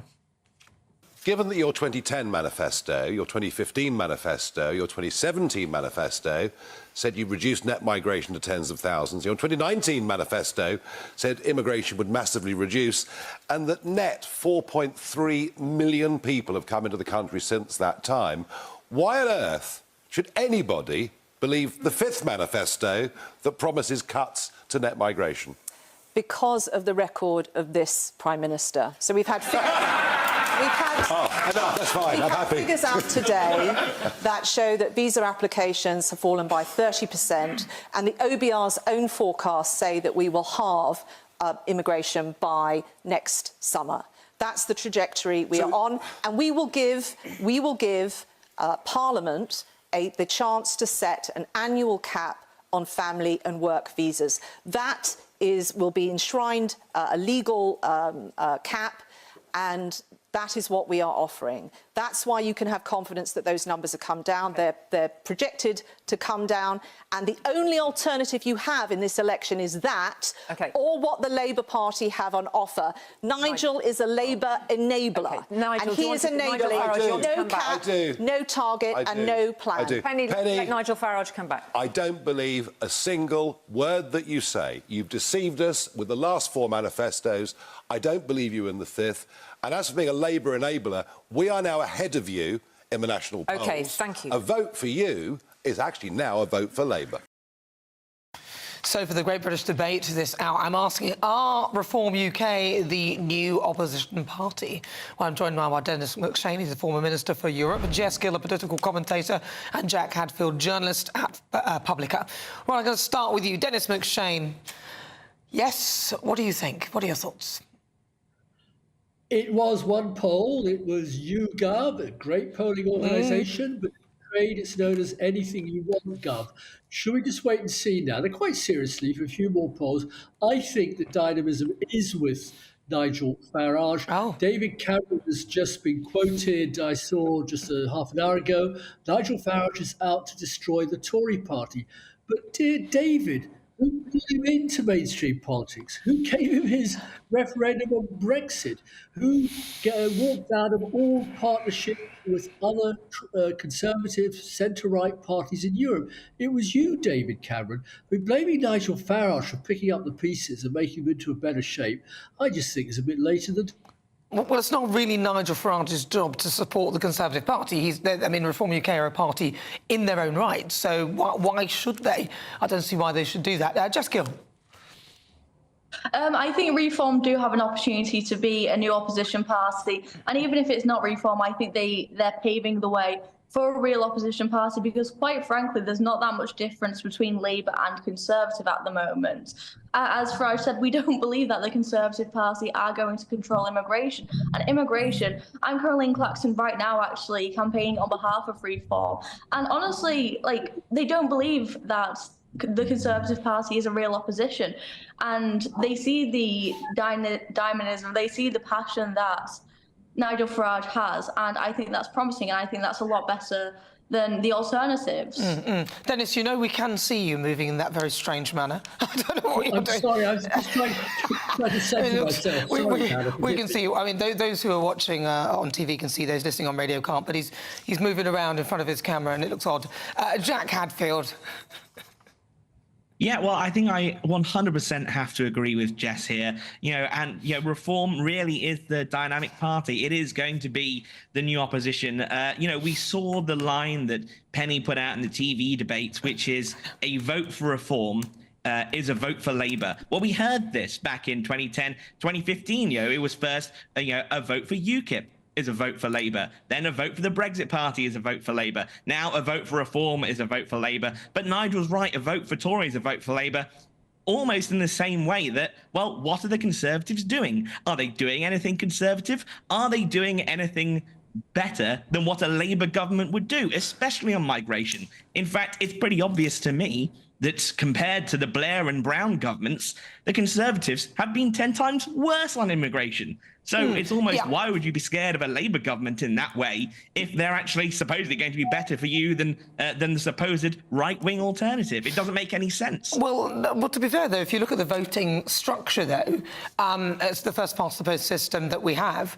Some would argue that it's very unlikely that reform will be able to push through that because of the system. So even if you think that they are the greatest party on earth, the bottom line is this: they will not become the opposition because the first-past-the-post system will not allow it anyway. So, again, the fact that the comment is that a vote for reform is a vote for Labour may still ring true. Dennis, is that not the case with the system?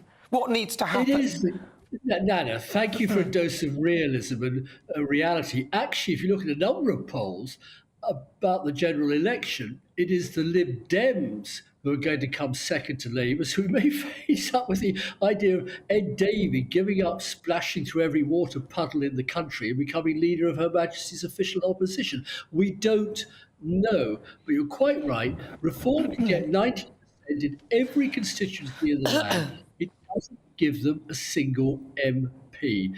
Nigel understands that completely. I'm not sure he'll win in Clacton. Probably he's a huge personality, but it's a celebrity vote, like going in the jungle. So yeah, I mean, but Nigel Farage has destroyed the Conservative Party, but the Conservative Party has destroyed themselves by taking this cuckoo into the nest, this frog into their pond, and instead of which frog? Sorry, who's the frog? Which frog and cuckoo?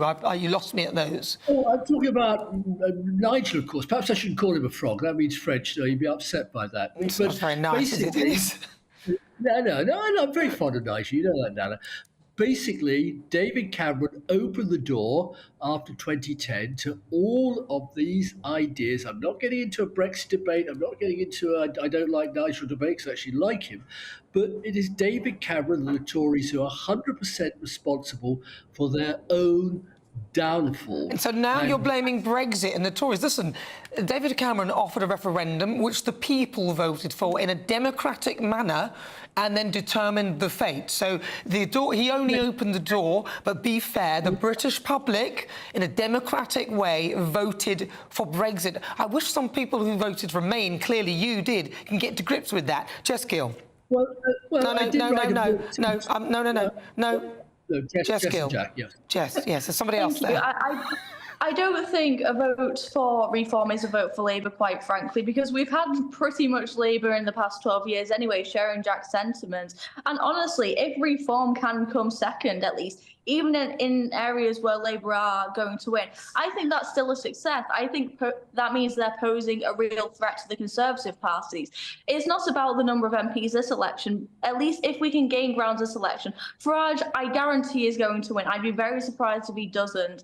And I think that might set a precedent to the next general election after Labour. Yeah, we're bound to have a Labour government this general election, and I think it's about next general election where we can, sow the foundations now. Yeah, but the point is, again, you sort of haven't really addressed the proportional representation issue or the first-past-the-post situation that we have, which means that he's, just because of that, Jack, very quickly to your final word, it is unlikely that reform, I'm putting that to you, Jack, will be able to become the opposition, the actual opposition, which is what Nigel is saying. Well, I think they will become the opposition, certainly spiritually, and that the Conservatives will prove no real, actual ideological opposition to Labour. But as Jess is right, it's about the election afterwards. We know there's going to be a massive Labour majority, probably more than Blair in 1997 coming up. And the thing is, it's a two-party system, yes. But it is not always the same two parties. Remember, Labour used to be the third party.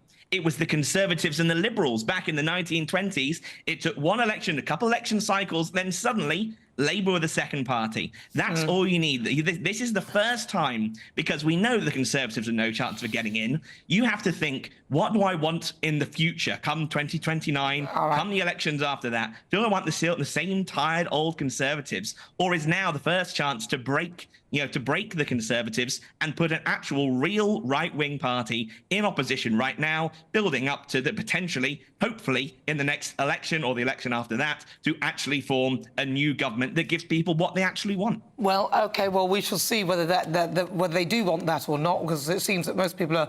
it looks like Labour will have a landslide. Jack Hadfield, thank you very much. Jess Gill, thank you to you, and also Dennis McShane, really good to talk to you. And, of course, because we did mention the Clacton, let me give you the candidates for the Clacton constituency. They are as follows. Jovan Owusu-Nepal, that's from the Labour Party. Charles Watling for the Conservative Party. Matthew Bensalem, the Liberal Democrats. And Nigel Farage, Reform UK. And Natasha Osbin, the Green Party. So those are the candidates at Clacton. And also Craig Jameson, the Climate Party. Tony Mack, Independent. Tassos Papanstasiou for the Heritage Party, and Andrew Pemberton for UKIP.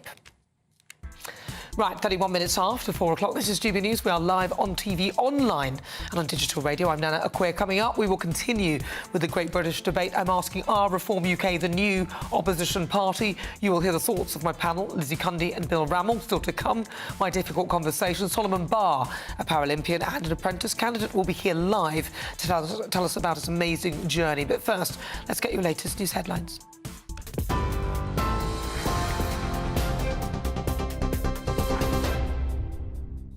Cheers, Nana. 4:32, our top stories. The Princess of Wales has resumed some public duties as she continues her cancer treatment. Crowds cheered as Princess Catherine appeared with the King and other members of the royal family on the balcony at Buckingham Palace. An RAF flypast marked His Majesty's official birthday, following the Trooping the Colour parade. A 41-gun salute and an RAF flypast marked that occasion. Post Office campaigner Sir Alan Bates, former Prime Minister Gordon Brown and actress Imelda Staunton are among those recognised in the King's birthday's honours list. Former sub-postmaster says his newly awarded knighthood is recognition of the, quote, sheer hell hundreds of Post Office workers went through. The Lib Dem leader has been tackling a racetrack and a trampoline on the election campaign trail. We have liftoff! Bouncing the poles coming. Campaigning in Surrey, he hopes that blue wall gains will keep his party in the running for the opposition. Sir Ed is pledging to scrap elected police and crime commissioners to boost frontline policing. Well, meanwhile, the Prime Minister says he'll stay on as an MP, even if the Conservatives lose the general election. Rishi Sunak says he'll fight to the last day, as he responded to a question about a YouGov poll, which shows that Reform UK has overtaken the Tories for the first time. The party's leader, Nigel Farage, has suggested that he can be the voice of the opposition to Labour. Well, elsewhere on the campaign trail, Labour is promising 40,000 extra NHS appointments a week. Sir Keir Starmer's claiming that waiting lists could rise to 10 million if the Tories remain in power. However, experts at the Institute for Fiscal Studies say the claim is highly unlikely. The Tories have also dismissed it as scaremongering. And some breaking news to bring you now. South Wales Police is responding to a chemical leak at a plant in Barry. Now, it happened at Dow Corning, which produces silicone products and is believed to employ hundreds of workers. The force is advising residents in the Dinas Powys, Sully and Penarth areas to close doors and windows as a precautionary measure while the matter is being dealt with. Of course, we'll bring you more on that as we get it. For the latest stories, sign up to GB News Alerts by scanning the QR code. It's on your screen right now, or go to gbnews.com/alerts. Back in a moment to Nana.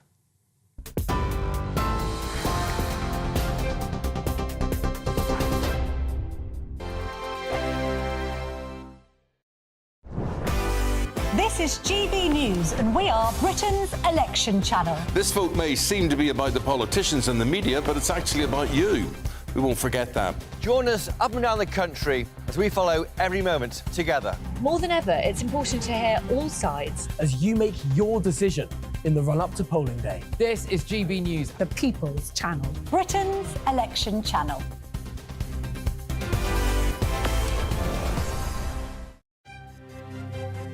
GB News Breakfast. Every day from 6 a.m.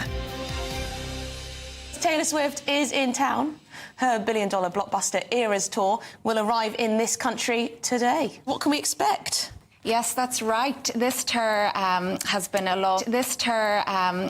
long time in the making. It kicked off last March in America, in Arizona. So it's eventually now made its way to the UK, and tonight it will be kick-starting in Edinburgh.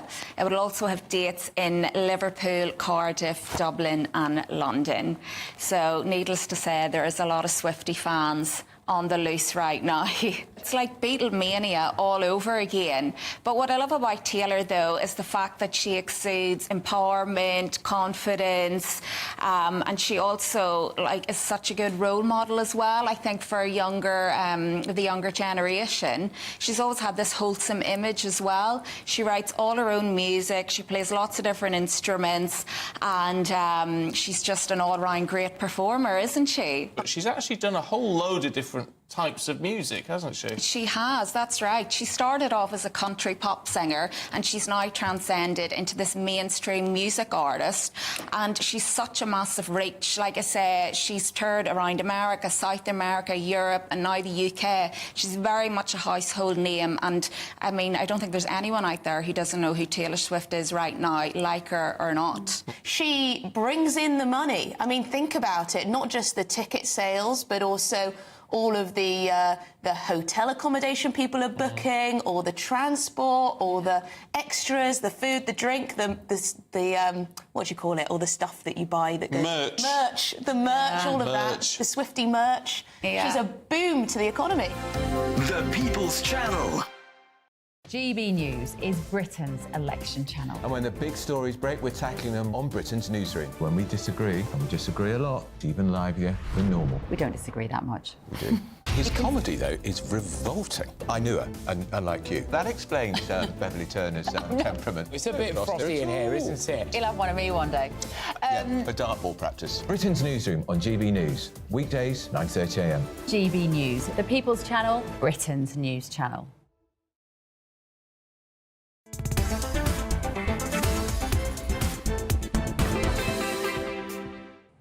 Hello, good afternoon. It's fast approaching 38 minutes after 4 o'clock. This is GB News. We are live on TV, online and on digital radio. And it's time for the Great British Debate this hour. And I'm asking, are Reform UK the new opposition party? Reform UK leader Nigel Farage has demanded to participate in a BBC election leaders debate after his party overtook the Tories in an opinion poll. Now, the poll was conducted by The Times and YouGov, and it shows Reform to be 1 point ahead of the Tories by 19% to 18%. However, most other polls still have the Tories 4 or 5 points ahead of Reform. All also have a double-digit lead for Labour.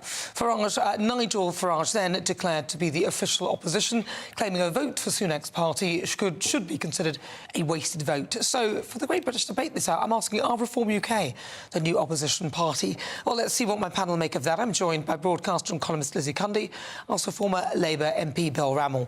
Bill Rammell, I'll start with you. No, they're not the opposition to the Labour Party. Why not? One opinion poll. There's been 3 since then, putting the Tories ahead of Reform, albeit narrowly. Even if Reform ended up 1 or 2% ahead of the Tories on polling day, first past the post will protect the Tory party. Reform might get 1 or 2 seats. The Tories, I think, realistically will get at least 70, 80 seats. However, the fact that in that poll they did move ahead of the Tories has terrified the Tory party. Far be it from me to give dispassionate advice to the Tory party, but I think they've got to take Farage on. Not by saying a vote for him is a vote for Labour. because frankly, most people are acclimatised to the Labour Party women, but taking him on and exposing him for the populist that he is. Well, why are you calling him a populist? What about him is a populist? Surely a populist is somebody who will talk about popular policies, isn't that? What is a populist? A populist is in your understanding? A populist is someone who peddles simplistic solutions to complicated problems. He does that all the time. So hang on, let me just... It's OK, so let me bring you a policy from the Labour Party. Yeah.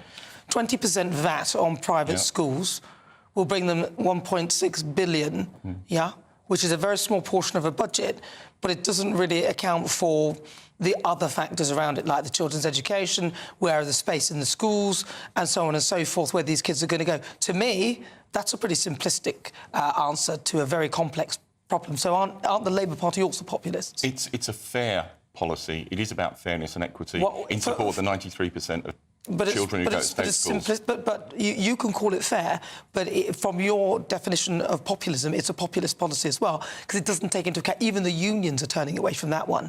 Even the unions are saying that's not going to bring in the money. Also, as is the OBR looking at it and saying that if it costs the taxpayer money, they'll need to scrap it. Yeah, but, sorry, if you look at the dispassionate, independent analysis, for example, from the Institute for Fiscal Studies, it said there will be some attrition, but and they've estimated that it will bring in that amount of money. I also think that private schools won't pass on all of the VAT increase. Well, again, I'm just challenging you on the word populist when you're calling Nigel Farage a populist, when you guys are bringing out simplistic policies yourself. To make a good government, we need a strong opposition, and that is in Nigel Farage. And Bill, you have to admit, considered where Reform were when Nigel now, came in and said, I'm standing. Look at the leap they've got now in head of the Tories. And Rishi was watching him for ages, and he knew he was on the jungle. He was worried because the younger generation now all know who Nigel Farage is. Believe me, I've seen them around him. They all love Nigel now. And he has really reached out to a different audience, somewhere that Keir Starmer can't actually reach, because Keir Starmer has done 27 U-turns. No one actually believes what he said. Look what he's done on the green issue. But Lizzie, he has a double-digit poll lead. So all of that is all very well. But it's by default. It's by default for the Tories. I don't believe it's on Keir Starmer's policies. Well, what about the Tories? What about the Conservative Party, though?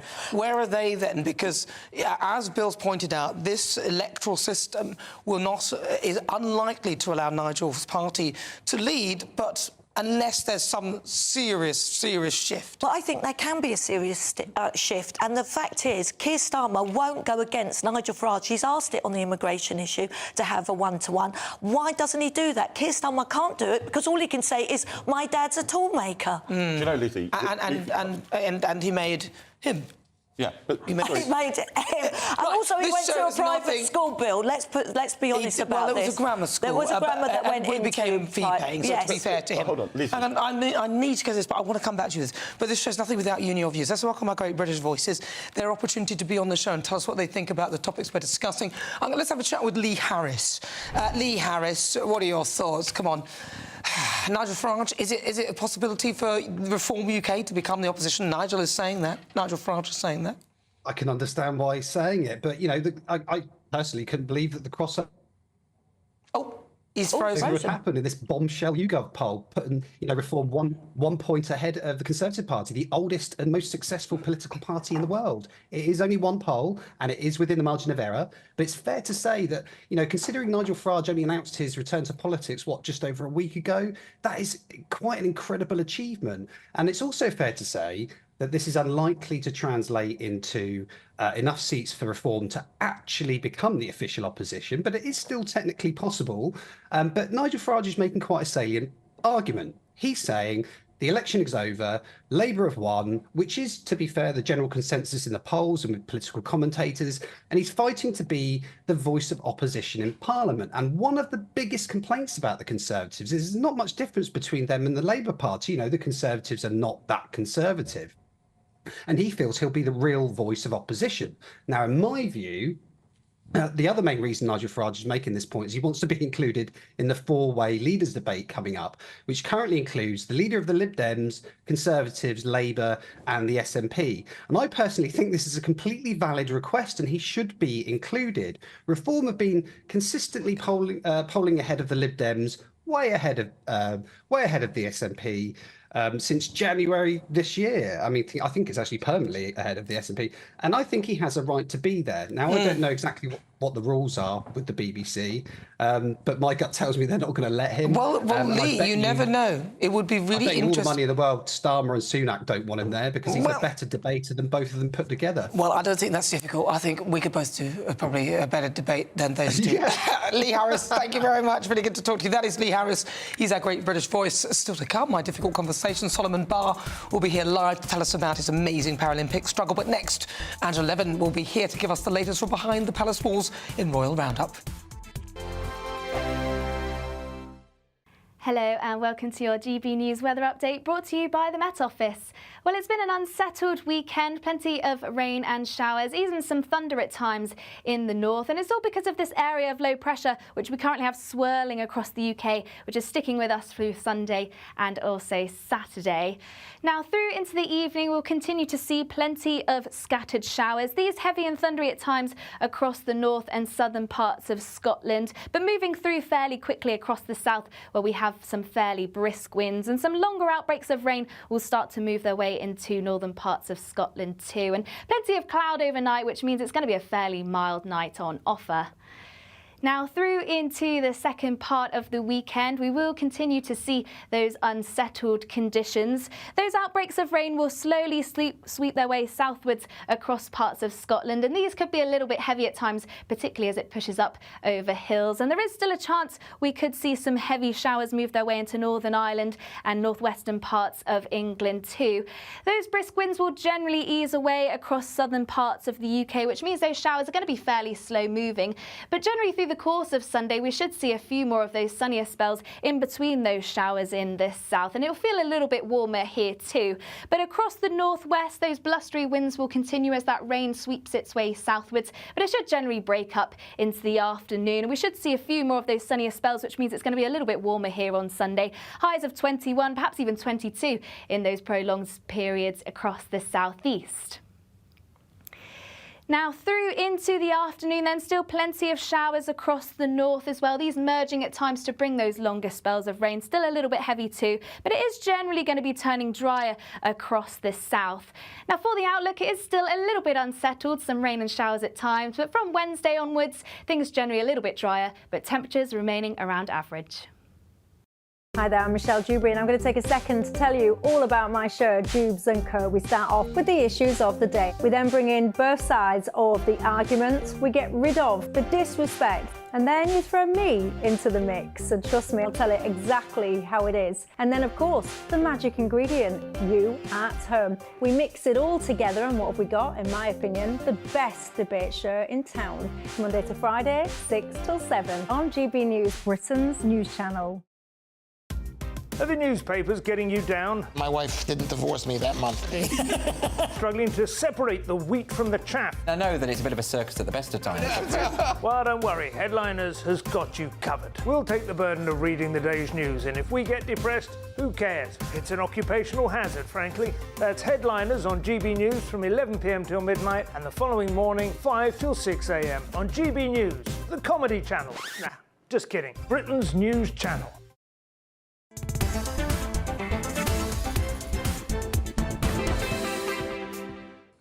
Welcome back, I'm Nana Akua. This is GB News. Now, there's always something going on in the royal household, and this week has been no different. And each Saturday, I love to give you a rundown. And who better to do so than royal biographer Angela Levin. Angela, wow, it's been busy, hasn't it, today? Talk me through Tripping of the Colour. It was absolutely amazing. I cried, cracking out before we even start. I mean, to see King Charles, to be so brave, so strong, and you can sometimes, I think, gets his stomach hurt, or he just moved himself. It didn't seem very comfortable, but he was there, and he was going to go through it all. And the rain poured down, and he had a tiny little table and a place to sit. And I just thought, you know, he's the most wonderful man. He cares more about us and the people who are there serving him than ever. And then, you know, you have as an extra bonus is Princess Catherine, who looked absolutely stunning. She did look very, very slim, though, but she looked beautiful in that outfit. And Princess Charlotte sort of went with it very well. But I thought Catherine was, again, she was there because she's involved with the people, the army who were taking the flag, and secondly that it's a family event. And I was thinking before, who would sit with the 3 children, because it's always her, and it wouldn't work because William is on the horse, and I thought she's doing that for the family, and she looked stunning. I thought, what an amazing woman, that she actually puts other people before her own wishes. And but little Charlotte is an extraordinary child. When they were coming back, she was wiping the windows so that everyone could see with her hand, getting rid of the rain. She's fantastic. And then she was waving both sides. She was having a great time. And she looked after Louis. She told him off when he was doing a little jig at one point, and when he wasn't sitting properly, and she kept calling him to order, and it was absolutely hilarious. And I think she was doing that on her mother's behalf, so that her mother can be there. And she adores her mother, so she just really wants to help out. And George is fine; he just sat there. But I thought it was very moving to see them as a family again. What was interesting on the balcony was that it wasn't a big. A load of royals there, no Eugenie, no anyone like that. And there were 9 and 3 children, which is very small. But I thought that that's probably because they don't want to get too close to too many people, because Catherine and Charles are too vulnerable, and they would be there. And it was just lovely to see them actually again there, but they decided not to have. Some people thought it would be everybody. I thought you would have a lot more people there, but they didn't, and that was fine. And the other thing that actually got my heart was that Prince William and Princess Anne and Prince Edward were getting completely drenched. They were on their horses. They had to go back after the festivities were over, and again they were doing that because that's what you do. And I thought, we're jolly lucky in this country to have a royal family who will put themselves out like that and really do their very best for the nation. And how brilliantly all the military were. Every second it was absolutely right, and nobody would put a foot wrong. Very, very amazing, very moving. Very moving indeed. I've got to say, it was lovely, wasn't it? Yes. And all the pomp and ceremony. No one does it better than us. No, nobody ever does, and that's why our royal family is the one that's most popular. And I do have to say, and just a couple of words, that Meghan introduced some raspberry jam and some dog's biscuits just an hour before. Don't laugh. Don't make me laugh. An hour before. Well, yes, but the trooping of the colour. I mean, can you imagine that? The desire to be noticed and to always but do you think something. so? Because you know what, though? This is maybe the timing, and it timed in with this. If it were me and I was marketing, I'd probably not do it at the same time. I'd actually think that probably wouldn't be as wise to time it then. Seems an odd thing. I think I'd probably... Because obviously the world is looking at the tripping of the colour, aren't they? Yes, but if you go back, it's always just before a big event, because she wants the attention. I don't think she works it out that other people would do it. I think she works it out that they'll all look at me. I just want to tell you about one amazing lady. Very briefly. Yeah, very briefly. You've got about 15 seconds. Her name, Baroness Eliza Manningham Buller. She's going to be the first Chancellor of the Order of the Garter, which will be on Monday, and the first female since 1475 to be made Chancellor of the Order of Garter. Well She's done. 75, oh, bless and I her. think that's very good.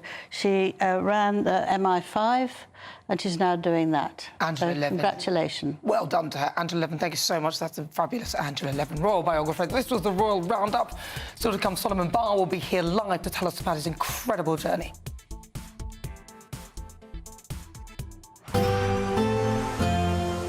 A brighter outlook with Box Solar, sponsors of weather on GB News. Hello and welcome to your GB News weather update brought to you by the Met Office. Well, it's been an unsettled weekend, plenty of rain and showers, even some thunder at times in the north. And it's all because of this area of low pressure, which we currently have swirling across the UK, which is sticking with us through Sunday and also Saturday. Now, through into the evening, we'll continue to see plenty of scattered showers. These heavy and thundery at times across the north and southern parts of Scotland, but moving through fairly quickly across the south, where we have some fairly brisk winds, and some longer outbreaks of rain will start to move their way into northern parts of Scotland too. And plenty of cloud overnight, which means it's going to be a fairly mild night on offer. Now, through into the second part of the weekend, we will continue to see those unsettled conditions. Those outbreaks of rain will slowly sweep their way southwards across parts of Scotland, and these could be a little bit heavy at times, particularly as it pushes up over hills. And there is still a chance we could see some heavy showers move their way into Northern Ireland and northwestern parts of England too. Those brisk winds will generally ease away across southern parts of the UK, which means those showers are going to be fairly slow moving. But generally through the course of Sunday, we should see a few more of those sunnier spells in between those showers in the south, and it'll feel a little bit warmer here too. But across the northwest, those blustery winds will continue as that rain sweeps its way southwards, but it should generally break up into the afternoon, and we should see a few more of those sunnier spells, which means it's going to be a little bit warmer here on Sunday. Highs of 21, perhaps even 22 in those prolonged periods across the southeast. Now, through into the afternoon, then still plenty of showers across the north as well. These merging at times to bring those longer spells of rain. Still a little bit heavy too, but it is generally going to be turning drier across the south. Now, for the outlook, it is still a little bit unsettled. Some rain and showers at times, but from Wednesday onwards, things generally a little bit drier, but temperatures remaining around average. Looks like things are heating up. Boxed boilers, sponsors of weather on GB News.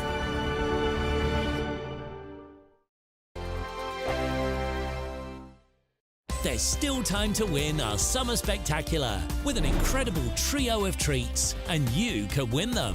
First, there's a fabulous £15,000 in tax-free cash to ensure this summer is special. What would you spend that on? Next, you'll also receive the latest iPhone 15 and a set of Apple AirPods. And finally, £500 to spend at your favourite UK attraction. For another chance to win the iPhone, treats and £15,000 cash, text prize to 63232. Text costs £2 plus one standard network rate message. You can also enter online at gbnews.com/win. Entries cost £2, or post your name and number to GB06 PO Box 8690 Derby DE1 9TT.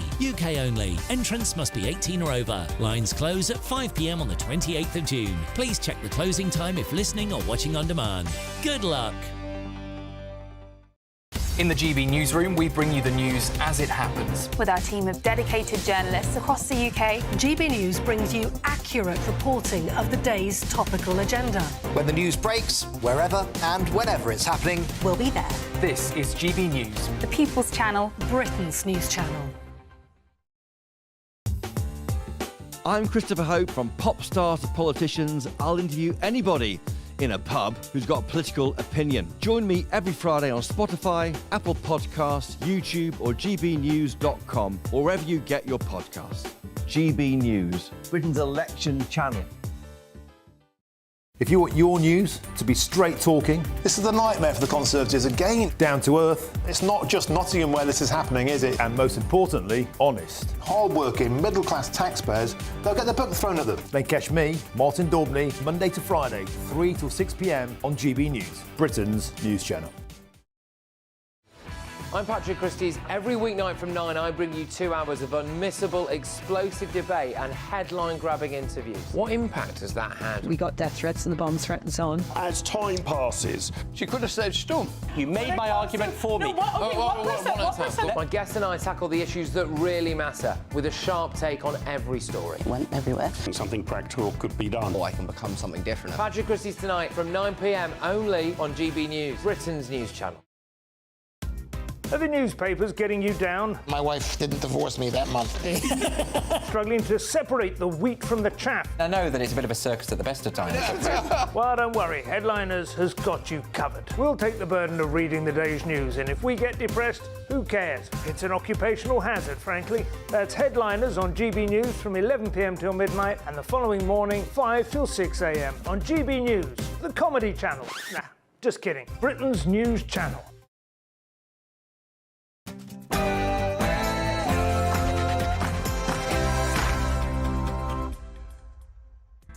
Good afternoon. It is 5 o'clock. This is GB News on TV, online and on digital radio. I'm Nana Akua.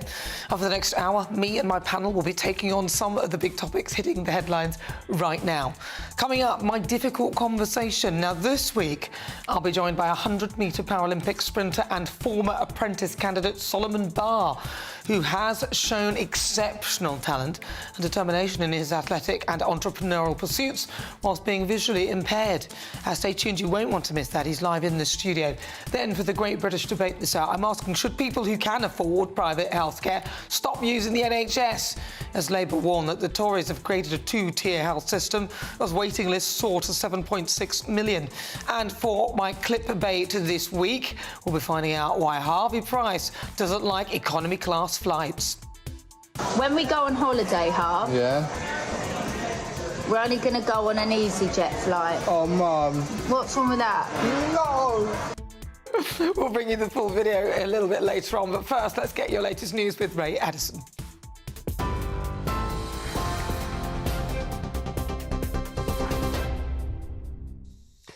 Thanks, Nana. Good afternoon. 1 minute past 5, our top stories. The Princess of Wales has resumed some public duties as she continues her cancer treatment.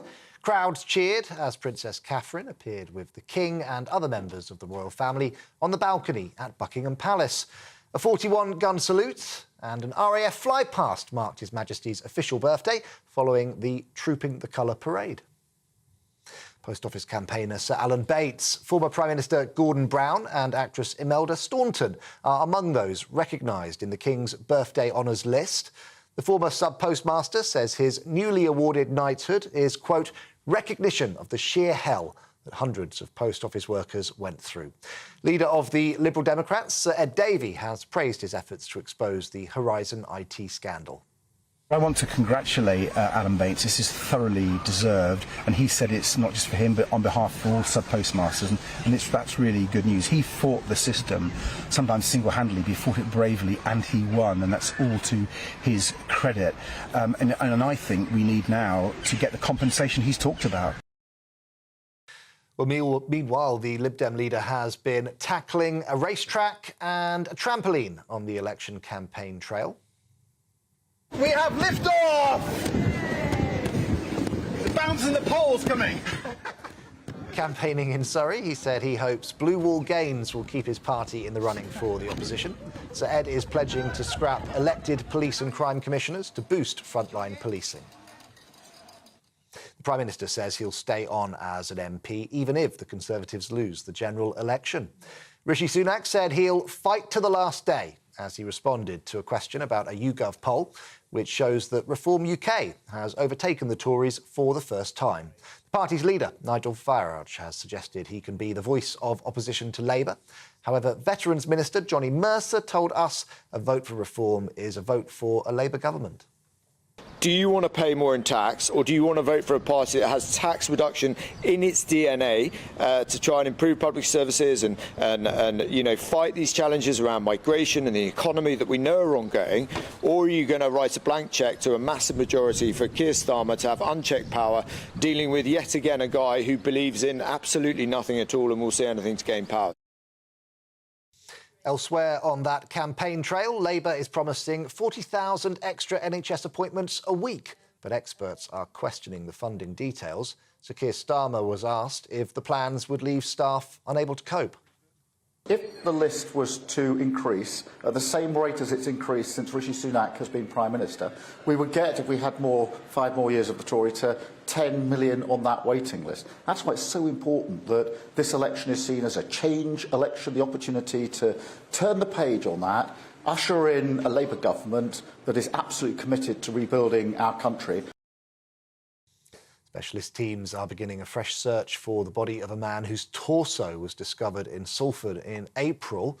Body parts of 67-year-old Stuart Everett were found at Kersal Dale and 3 other locations. Police say they're now searching an area of Worsley Woods. 2 men have been charged with his murder. Former Arsenal and Everton striker Kevin Campbell has died at the age of 54 after a short illness. His former teams are paying tribute to the ex-striker, saying he was adored by everyone. Everton described their first black captain as not just a true hero, but a giant of a man. Campbell also played for Nottingham Forest, West Brom and Cardiff. Well, for the latest stories, you can sign up to GB News Alerts by scanning the QR code on your screen or go to gbnews.com/alerts. Back now to Nana.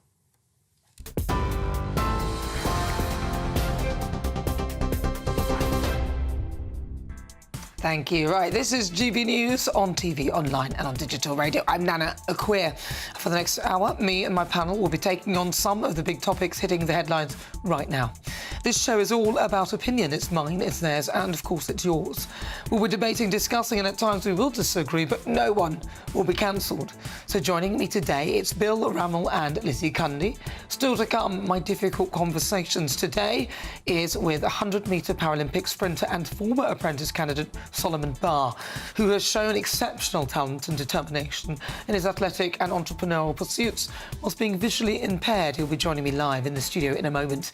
Then, for the Great British Debate this hour, I'm asking, should people who can afford private healthcare stop using the NHS as the waiting list soar to 7.6 million? Send me your thoughts, post your comments at gbnews.com/your say.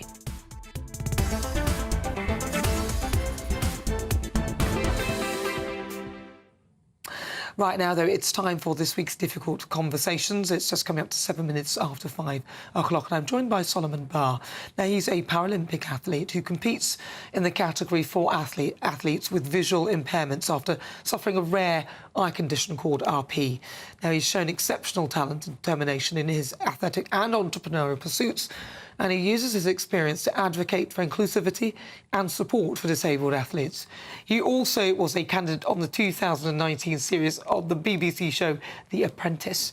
And I'm pleased to say that I'm joined in the studio by Paralympian and former apprentice candidate Solomon Barr. Solomon, thank you very much for joining me. Thank you for having me. Right, now your journey, your story is quite interesting. So talk to me about how you came to the UK and how old were you? Yes, absolutely. So at the age of 5, I was born in a country called Guinea, which is in the west of Africa. And my first day of school, I remember going in and looking at the blackboard, which is what they used at the time.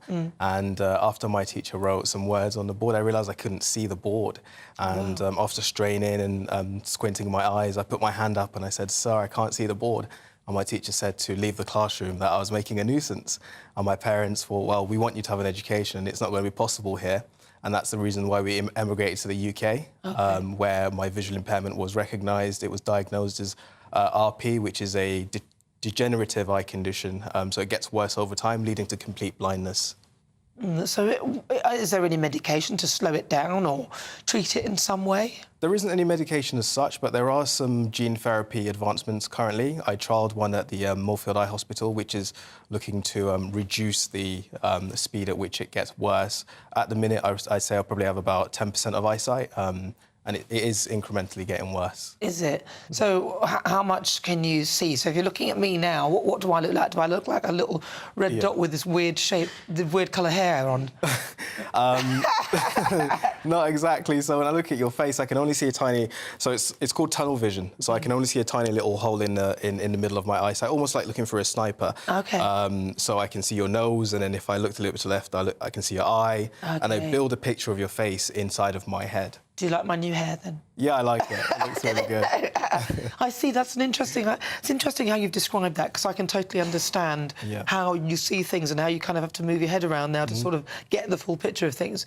And is it that the tunnel sort of has got smaller and smaller over time? Yeah, that's exactly it. So I used to have a wider periphery, and over time it just shrinks. Oh, wow. So how, with that, have you managed to achieve so much? Talk to me about your young days, and obviously you were on The Apprentice, you're a Paralympian. Talk to me about all of that. Yeah, so my journey with sport started very early on when I moved to the UK. It was one of the you know, sport, as they say, doesn't have a language. And so it was something I really loved doing in the playground with my friends, and sports day was my favourite day.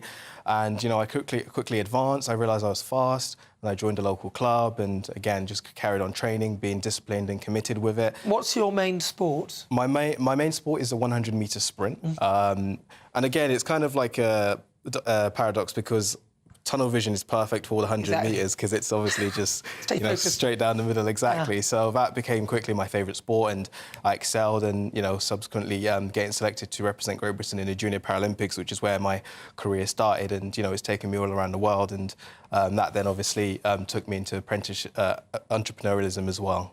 So you were on The Apprentice. How did you get that particular role? What happened there?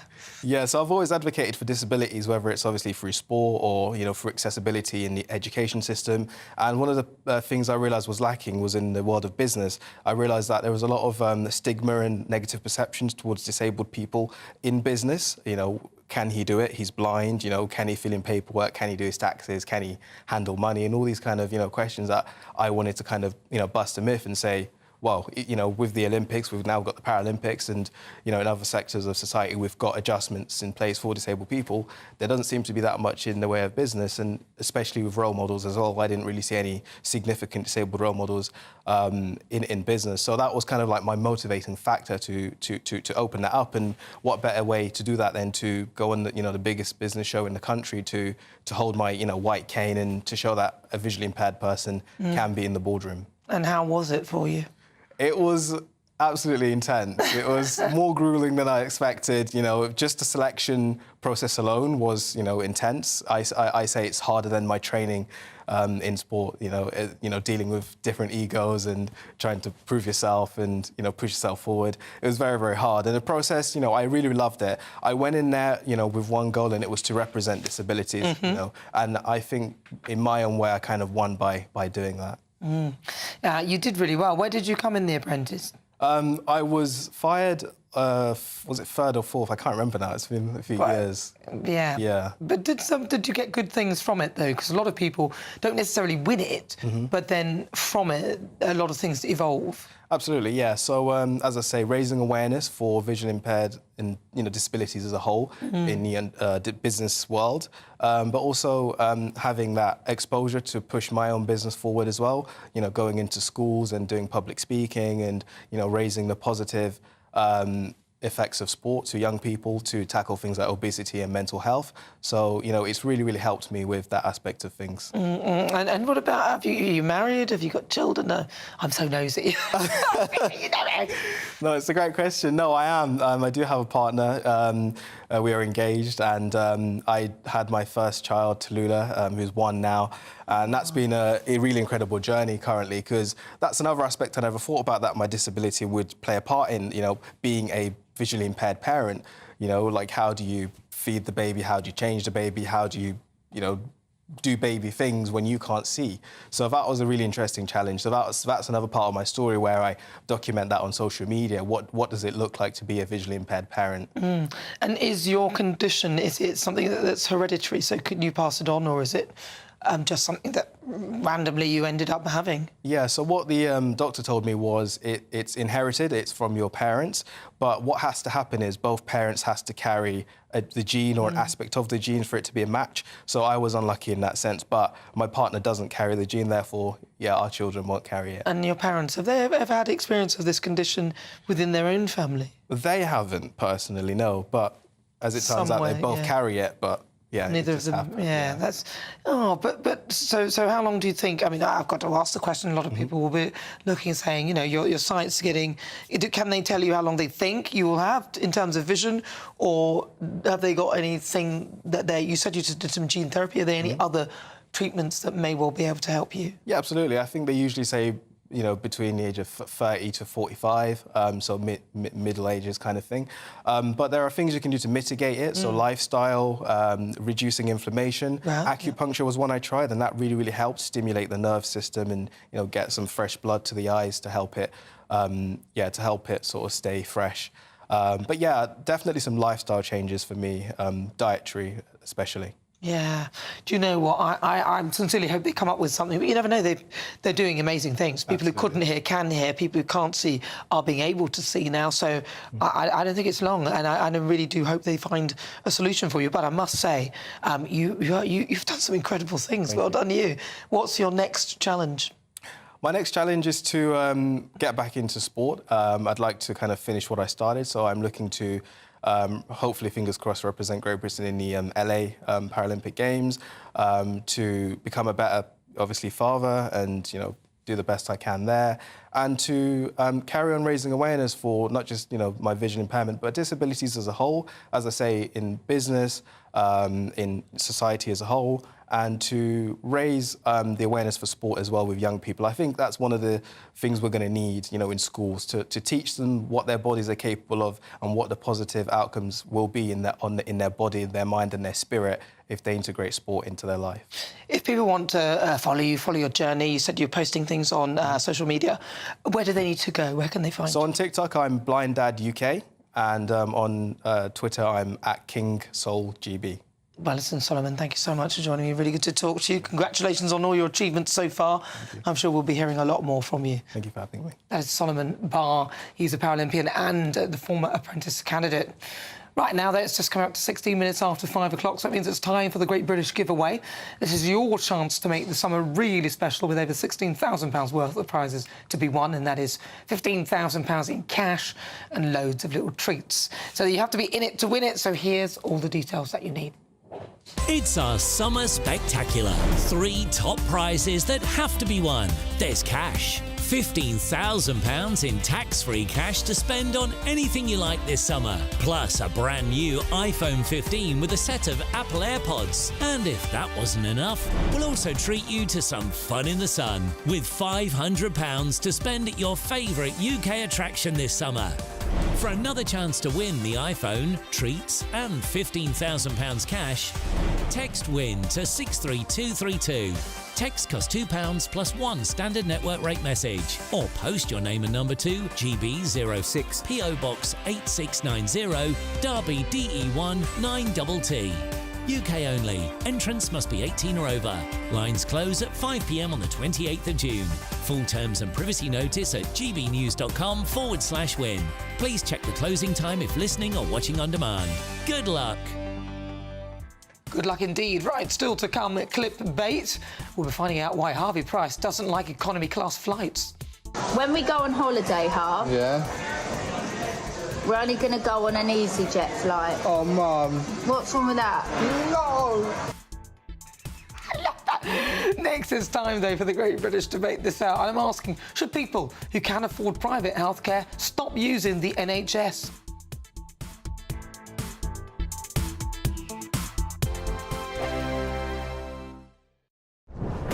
This is GB News, and we are Britain's election channel. This vote may seem to be about the politicians in the media, but it's actually about you. And we won't ever forget that. Join us up and down the country as we follow every moment together. Now more than ever, it's important to hear all sides as you make your decision ahead of polling day. We're here for you.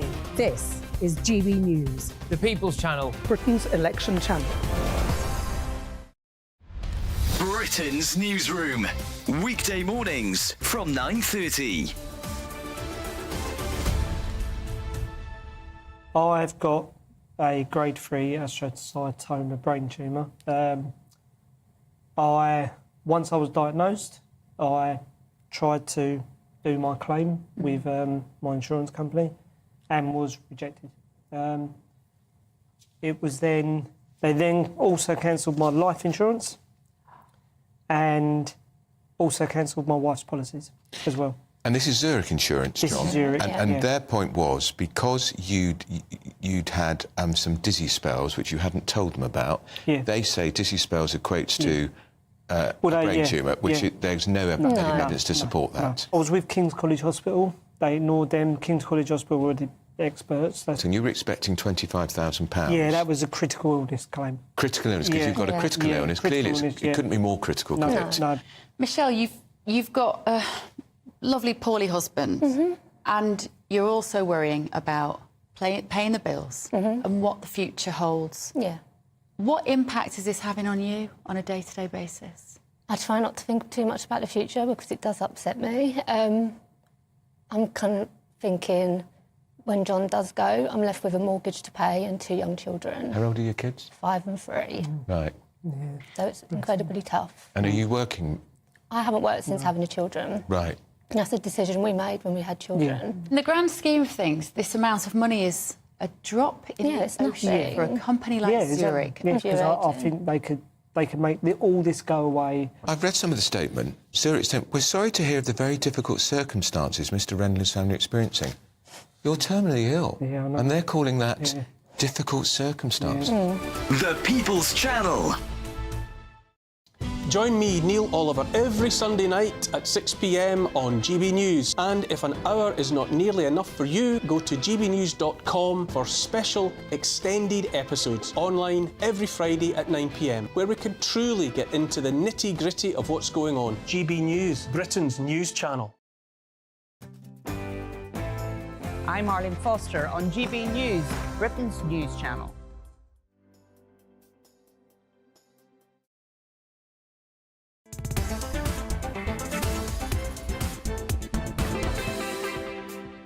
Good afternoon. It's just coming up to 21 minutes after 5 o'clock. This is GB News. If you just tuned in, where have you been?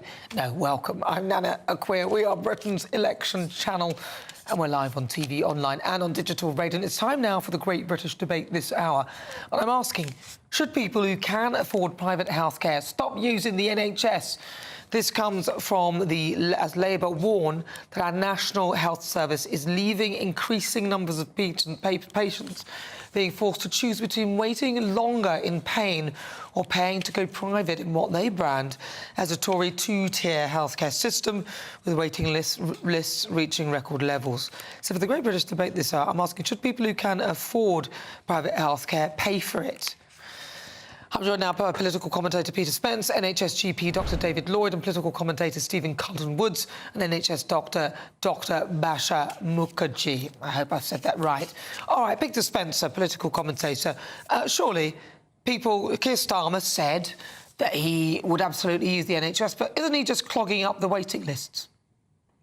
I mean, first off, I would say in answer to your question that Nye Bevin, if you could hear this conversation, would be turning in his grave when you think that the idea was free for everyone at the point of delivery. Well, there's such a huge problem now about that point of delivery. It becomes very, very elusive indeed. Although, Peter, at the time he said it, the population was a lot smaller per capita, wasn't it? So he said it in a time when, it was a lot smaller. There were, so... Yes, I understand all that, of course. I'm just making sort of the general point. But when it comes to the specifics, Keir Starmer has said no, he would not use private treatment, partly because of the fact that, his mum was working in the NHS and so on. But his shadow health secretary, Wes Streeting, says, yes, he would use it if he needed to. And it's a question really of whether you're actually shortening NHS queues by going privately or indeed jumping them. And it is a very balanced and a very nuanced argument. I mean, frankly, if I needed a treatment, didn't seem to be able to get it in the NHS, I would go for it. But looking slightly further ahead at the prospects for the NHS, it's what is needed clearly is root and branch reform and shed loads of money. Now, the money thing was needed in... Or perhaps saving money, because there's a lot of there's lots of management up the top there, net zero managers and all that, which I'm sure we could quite easily dispatch of. Well, listen, Peter, I'm going to move on to Dr David Lloyd, but I will come back to you. Dr David Lloyd, should people who can afford to pay for private health cover sort of get off the waiting list and get on with their treatment and let somebody else take their place? Golly, it's such a difficult question you've asked. I either know too little about this problem or too much. What I can say is that last year, the NHS spent £15 billion on private healthcare, and the 7 million people who use private healthcare spent 11 billion. So the NHS is actually the largest purchaser of private healthcare. Your previous speaker mentioned Nye Bevan, and famously he also said that he stuffed the consultants' mouths with gold to enable the NHS to start. And so NHS consultants have always been able to work in the private sector since the very start. And then what Barbara Castle did then in the 70s, that she shut down the private wings of hospitals where you could get private treatment in your local hospital, and that money would be fed back into the NHS. And that's what kick-started this enormous private market that we've got at the moment, which is mainly being taken over by the big players in America. So the money the profits from private healthcare at the moment are leaving this country and going straight back to the USA. So I would argue for opening up private wings in NHS hospitals, and that money can be fed back into the NHS, and we would stop the price gouging that's going on at the moment in the private healthcare sector, who've put their prices up enormously because of COVID and the demand. So the system doesn't work at the moment, but perhaps we could make it better with a private system, but involve it with the NHS. It begs the question as to why, because I remember when they used to have private rooms within the NHS hospitals, it wasn't that long ago, and suddenly they weren't doing that. And it begs the question as to, it seems that a lot of people will take the NHS, but they could actually pay for it, so perhaps they should. Dr. Basha Mukherjee. You know, we're all talking about the money aspects, and we're not remembering what it is like for the patients at the moment. And I see patients all the time, and as a GP trainee myself, it is so sad for me to have to tell them that they have to wait 18 months to see a specialist. And actually, it's heartbreaking to be in the position of the patients having to choose when they're already paying their taxes, and yet they have to wait. And when they are finally being seen, they're not very happy with the treatment they're getting in the NHS. A lot of them only are getting telephone appointments. Cardiology appointments are being done over the telephone, and they're not even setting their eyes on the patients and making decisions and recommendations based on this. So it could be argued that the NHS is not what it used to be anymore. And actually, sometimes the patients just want a bit of reassurance from someone, and that they might not get that for months and months and months. I actually do see patients who, a lot of them who are choosing to go abroad to get their treatments done. Maybe they're originally from a different country, and it's much cheaper to access private healthcare in those countries. And it's much cheaper to travel there, get their treatment, come back, and essentially free up space for NHS users. So I think actually, you know, my role as a GP is to signpost the patients and tell them the real truth, manage their expectations. And I'm having to tell them the bitter truth at the moment, that they'll be waiting a long time. Have they considered private? Have they considered looking into options abroad if their price point is not being, achievable locally? Yeah. Well, Stephen Cotton-Woods, Keir Starmer said that he wouldn't use private healthcare. Do you think he should, though, seeing as he can clearly afford to pay to go private? He's definitely not short of a bubble. Won't he help to clear the backlog by doing that? Well, I don't believe him when he said that, actually. But, I didn't either. No. I mean, anyone in the right mind, if you can afford it and you need it, or you need to help a member of family, you would do whatever it takes to get them that treatment. So to say that he wouldn't pay for them to have life-saving treatment, I don't believe it, really. You don't believe him? Yeah, I struggled to believe it as well, but he doubled down on it, and he's gone and repeated it again. But do you think then, ultimately, though, if people can afford it, Stephen, they should really pay for it, because it would probably help? No, I think that's the wrong question, really. Oh, really? What is the question? What should I be asking? Well, I think the NHS now is not fit for purpose, and and everyone on this panel here has highlighted different reasons why it's not fit for purpose. It needs to be overhauled. Now, the Conservative government are terrified of overhauling it because they get accused of privatising it. But when Labour do it, it's called outsourcing, and that's sort of accepted. But people need to get together, stop playing political football with it, and really sort out the NHS and make it an accessible service for everyone. And if people can afford to go privately, that's another issue completely. Well, I didn't want to ask that question, though, Steve. That's why I didn't ask it, you see. I could have asked that question, but I chose not to, because I think there's a consensus of opinion that it needs reform. I think we all of us would agree that it needs reform. So there's no point in asking that question, because we all know it. So I asked... But what about... OK, so there are the Netherlands. I think they have a sort of like a... I think it was Nigel Farage who mentioned the Netherlands, the different structure that they have, where you can pay and then you get a rebate in your taxes. I think, does that not sound like a good idea? I'll go to you, Peter Spencer. Does that not sound like a good idea to you? Two-tier systems, nothing wrong with that. It's a potential runner, and when I talked about reform earlier, I meant right across the entire spectrum. And I know that back in the day, Tony Blair also deliberately, as you use the word outsource, he deliberately brought in the private sector to ease pressure on the NHS, and indeed Sir Keir Starmer, if he becomes the next Prime Minister, is likely to do the same, although I do have to come back to it. What it also needs is shed loads of money. It was easy enough. No more money. Listen on. Briefly, you've got 10 seconds. I'm going to have to end it there in a minute. There is no more money. That's the problem. No, they don't need any more money. I don't think I can hear this anymore. They get billions. They need more money. Listen, they're spending it badly. If I give you a load of money and you're bad at spending it, you'll spend it. It's almost like an addict given money and will just go and buy anything at ridiculous prices. So but that's another question. That'll be a question I will be asking at another time. But briefly then, so do you think that people, Peter Spencer, yes or no, should people, if they can afford to go private, pay for it? Yeah, of course. Yeah, Dr. David Lloyd, should they pay for it? Only if it's provided by the NHS. OK. Stephen Colton-Woods. Yeah, if they got a rebate off the national insurance contribution. I would agree with that. And Dr. Basha Mukherjee. I think the NHS there should be a small charge for that as well, because we're in this problem because of the misuse of the NHS. Or perhaps their misuse of the money. I think a lot of it, but that's just my view. What are yours? Thank you so much to all of you for joining me and your views. This is GB News. We're live on TV, online and on digital radio. Still to come, we will continue with the Great British Debate this hour. And I'm asking, should people who can afford private healthcare pay for it? Stop using the NHS, for goodness sake.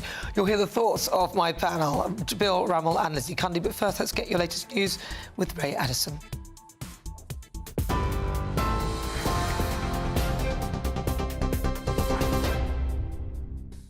Right, 5:31, our top stories. The Princess of Wales has resumed some public duties as she continues her cancer treatment. Crowds cheered as Princess Catherine appeared with the King and other members of the royal family on the balcony at Buckingham Palace. An RAF fly-past and a 41-gun salute marked His Majesty's official birthday. That was, of course, following the Trooping the Colour parade.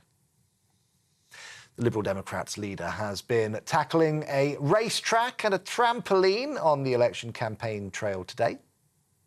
We have liftoff! The bounce in the pole's coming. Campaigning in Surrey, he said he hopes that Blue Wall gains will keep his party in the running for the opposition. Sir Ed is pledging to scrap elected police and crime commissioners to boost frontline policing. Meanwhile, the Prime Minister says he'll stay on as an MP, even if the Conservatives lose the general election. Rishi Sunak saying that he'll fight to the last day as he responded to a question about a YouGov poll which shows that Reform UK has overtaken the Tories for the first time. The party's leader, Nigel Farage, has suggested that he can now be the voice of opposition to Labour. Elsewhere on that campaign trail, Labour is promising 40,000 extra NHS appointments a week. Sir Keir Starmer's claiming that waiting lists could rise to 10 million if the Tory party remains in power. However, experts at the Institute for Fiscal Studies say the claim is highly unlikely. The Tories have also dismissed it as scaremongering. And Surrey police officers are being criticised for their actions following an incident in West London and a warning that the video that we're about to show you contains images of an injured animal. Video has emerged of a police car ramming a cow which was on the loose in Feltham. The vehicle hits the animal once before knocking it to the ground a second time. In a statement, Surrey Police acknowledged that the incident has caused distress and said the matter has been referred to the Independent Office for Police Conduct. The force says the cow sustained a large cut to its leg and is being seen by a vet. Its owner has also been contacted. The Home Secretary, James Cleverly, has called for a full and urgent explanation, saying he can think of no reasonable need for unnecessarily heavy-handed action. For the latest stories, sign up to GB News Alerts by scanning the QR code on your screen or go to gbnews.com/alerts. Straight back to Nana.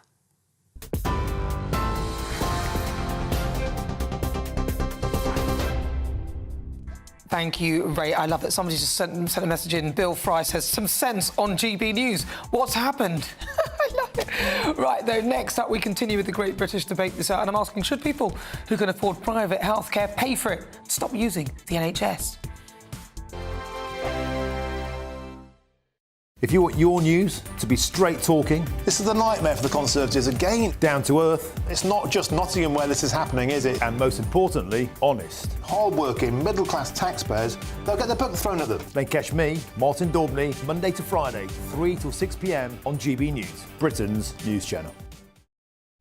Every Saturday, 10 till 12, we'll bring you all of the news that you need to know. We'll also remind you that there is so much to smile about. It's my favourite time of the week. I get to relax, enjoy some light-hearted stories, and let Ellie teach me about fashion too.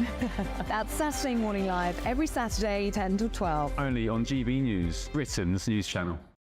We're proud to be GB News, the People's Channel, and as you know, we always love to hear your views. Now, there's a new way of getting in touch with us at gbnews.com/your-say. By commenting, you can be part of a live conversation and join our GB News community. You can even talk to me, Bev Turner, or any of the members of the GB News family. I'm Christopher Hope. From pop stars to politicians, I'll interview anybody in a pub who's got a political opinion. Join me every Friday on Spotify, Apple Podcasts, YouTube or gbnews.com, or wherever you get your podcasts. GB News, Britain's election channel. GB News is the home of free speech. We were created to champion it, and we deliver it day in, day out. Free speech allows us all to explore and debate openly the issues most important to us, our families, and of course, the British people. Having challenging conversations to enlighten each other. Which is why we hear all sides of the argument. We are the People's Channel. We will always stand by the freedom to express yourself. On TV, radio and online. This is GB News, Britain's news channel. I'm Camilla Tominey. This is GB News, Britain's election channel. Are the newspapers getting you down? My wife didn't divorce me that month. Struggling to separate the wheat from the chaff? I know that it's a bit of a circus at the best of times. Well, don't worry, Headliners has got you covered. We'll take the burden of reading the day's news, and if we get depressed, who cares? It's an occupational hazard, frankly. That's Headliners on GB News from 11 p.m. till midnight, and the following morning, 5 till 6 a.m. on GB News, the comedy channel. Nah, just kidding. Britain's news channel. Good afternoon, Britain. Good afternoon, Britain. Weekdays from midday, we bring you the most compelling stories from across the United Kingdom. And why it matters to you. From your doorstep to our inbox. That's right, we want to hear from you. Good afternoon, Britain. Only on GB News, the People's Channel, Britain's news channel. I'm Andrew Pearce. This is GB News, the People's Channel, Britain's news channel.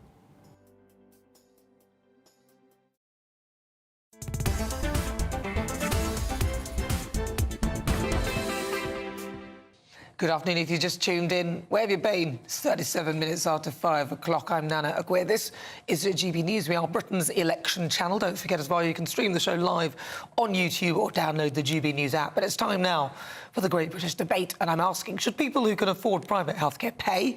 Or should they stop using the NHS? This comes as Labour warn that our National Health Service is leaving increasing numbers of patients being forced to choose between waiting longer in pain or paying to go private in what they brand as a Tory two-tier healthcare system with waiting lists at record levels. So that's why I'm asking you that question. Joining me now to discuss, Bill Rammell and also Lizzie Cundy. Bill Rammell. Should they pay? No, they shouldn't be forced to pay. No, not forced to pay. But if you can afford it, why shouldn't you?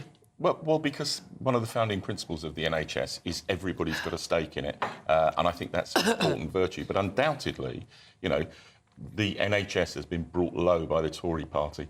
Just compare, when we left office in 2010, maximum wait times were 18 weeks. They're 18 months today. To recover from that, you need investment and reform, and there's a whole series of things that involves using the private sector to cut waiting lists. It involves reforming some of the stuff. I was interested listening to the debate and a GP advocating charging to go to your GP. We actually need reform of the GP system. You know, these are private businesses who deliver their services for the NHS, and their people, because of the current NHS contract, work Monday to Friday, 9 to 5, on over £100,000 a year. I don't know many professions where you've got, frankly, such an easy load. An easy load. He's called it an easy load. Did you hear that? Bill Rammell said 9 to 5. NHS... And he's blaming the Conservatives. No. Bill, the NHS is clearly not delivering on every level. And let's deal with some facts. 181.7 billion has been put in. There is 120,000 actual posts that are unfulfilled because they've got terrible recruitment. The waiting list at 7.6 million. Net migration hasn't helped with 685,000. But we know we've got the illegals as well. The whole system is a shambolic mess, and you're not allowed to criticise it because people look at it as some sacred cow. The NHS should be a service, and it's no longer working and providing, Bill, and that's the truth. And I have to say, I do agree with Nigel about giving the tax incentives. I think that's a way of going forward. And for your leader to say, which I think is a total lie, in that debate, that if one of his family was, you know, poorly and needed it, he wouldn't take them to private. He would wait for the NHS. That is a lie, Bill. No one... he's a multi-millionaire. Yeah, but Lizzie, sorry, Lizzie, he has doubled down on it. So he's saying that he wouldn't actually use the NHS. Why? He doesn't need to lie. So are you taking him on face value for what he said? Bill Rammell. But U-turns and everything. And if you have the money to go and use private, then you give up that place and give it to someone who actually does need it. You want everyone to have a stake in the NHS. That's why?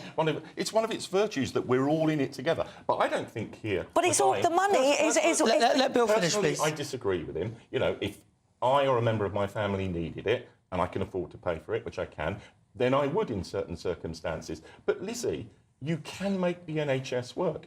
I said earlier, when we left office, maximum wait times... 18 weeks, and the highest satisfaction levels that the NHS had ever had. But didn't Tony Blair bring in this PFI, and why a lot of the hospitals are in debt now because of the level of privatisation that Tony Blair brought in to the NHS? You know, that gave us 100 hospital building programme that delivered. Yeah, but it put a lot of those hospitals in debt, so they ended up owing these private finance Depends how you look at it. The PFI programme got better and more efficient as we went along. But one of the reasons why a lot of these hospitals were in debt is because of that. No. So it's all very well saying that he did that, you know, that you set it up. Tony Blair has a lot to answer for. But he did... Well, a lot to answer for. And also, there were a lot of crumbling hospitals which he ignored, as he did in the prisons and schools. That's complete claptrap, with respect. 100 new hospitals were built under the last Labour government. We've had 3 or 4 under this Tory government. A mythical... Under the PFI finance scheme, which meant that a lot of them ended up being slightly bankrupt. Let's be honest. No, they're not slightly bankrupt. They're actually delivering for their patients. In debt, heavily in debt. But you need investment and reform. And I think I disagree with you, Nana. You do need to put more money in. If you look at the whole of the 14 years of the Tory party, you need to spend about 3.5% ahead of inflation each year to deliver for the NHS. Over the course of the 14 years, the Tories have not been doing that, and that's why the waiting list... You have to admit, how can a diversity manager in the NHS be paid 100,000, much more than any nurse? How is that fair? You cannot say that the NHS is fair and working. Right. Well, let's see. This show is nothing. This show's nothing without you and your views. Let's welcome our great British voices. This is their opportunity to be on the show.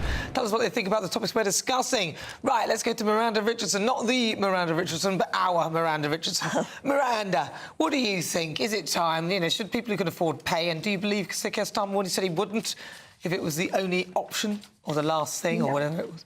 You don't believe him? Absolute claptrap. That is absolute claptrap. I think first of all we need to define like who are those that could afford it. I know if I was in a better financial situation, I would have private healthcare because of speed, because of access. However, I've had great service through the NHS as well. I think let's not forget we're on this constant hamster wheel of them misusing our money, and that's it. That there's no other ifs or buts. That is what it is. All right. And actually, I think those that do have private healthcare do use it. Yeah. Right. Let's go to who's that? Is that David Barham in Watford? I know who you are, David. What do you think? Hello. Hi, Nana. Love the hair, by the way. Thank you. Very simply, we've had private health cover since before the NHS was started. It's always been there, and people have always had the choice, if they could afford it, to go private. It's something they're trying to hang on everybody to make this wonderful, sacred ideology of the NHS invincible. It's badly run, it's mismanaged on the financial side. They go to the highest price. We saw this with PPP. They went on the highest price. They didn't go for the most effective. We need to have, what about elective surgeries where you want cosmetic surgeries? Don't have those on the NHS. Go privately. Exactly. It's not life-threatening. I've got to well, thank you for that. Let's go to Julie Ford in Bedford. Yeah, absolutely. I think if people can afford private healthcare, why not use it?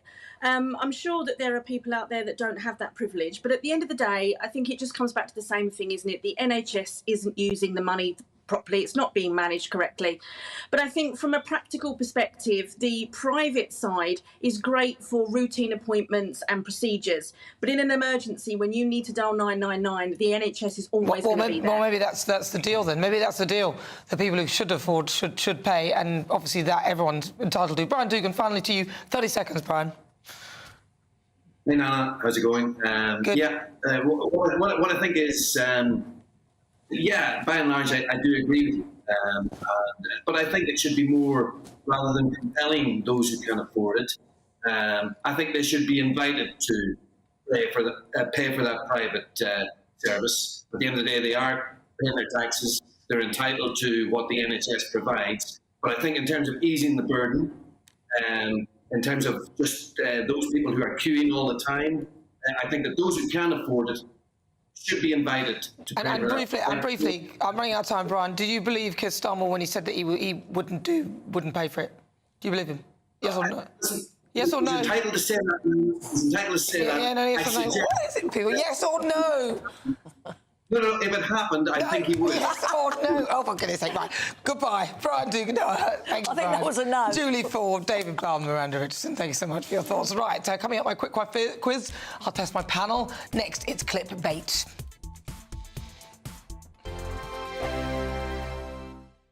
Hello and welcome to your GB News weather update brought to you by the Met Office.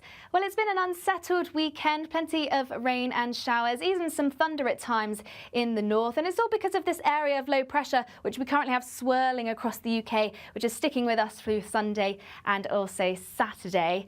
Now, through into the evening, we'll continue to see plenty of scattered showers. These heavy and thundery at times across the north and southern parts of Scotland, but moving through fairly quickly across the south, where we have some fairly brisk winds, and some longer outbreaks of rain will start to move their way into northern parts of Scotland too. And plenty of cloud overnight, which means it's going to be a fairly mild night on offer.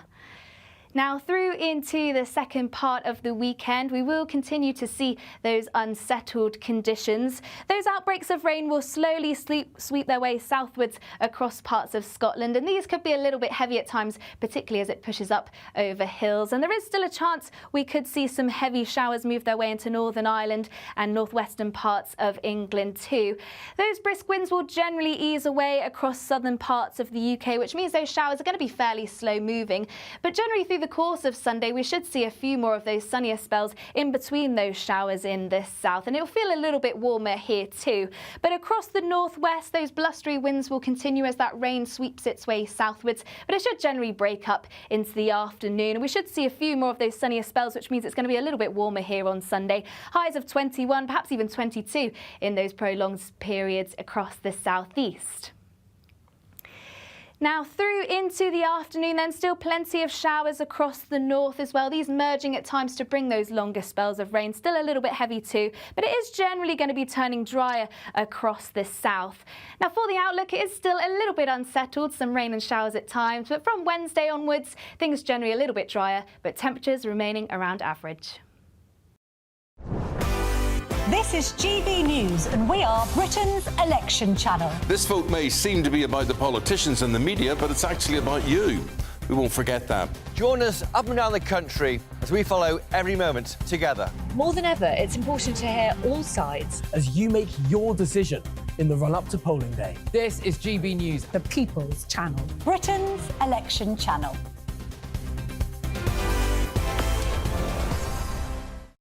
Sunday nights on GB News. From 6, Neil Oliver. At 7, it's Free Speech Nation with Andrew Doyle. At 9, Mark Dolan. And at 11, get set for the week ahead with headliners. Tomorrow's papers tonight. GB News, the People's Channel, Britain's news channel. I'm Arlene Foster on GB News, Britain's news channel.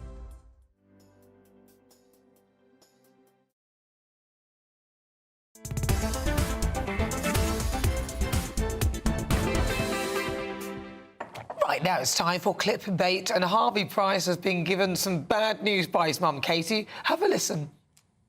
When we go on holiday, Harv, we're only going to go on an EasyJet flight. Oh, Mum.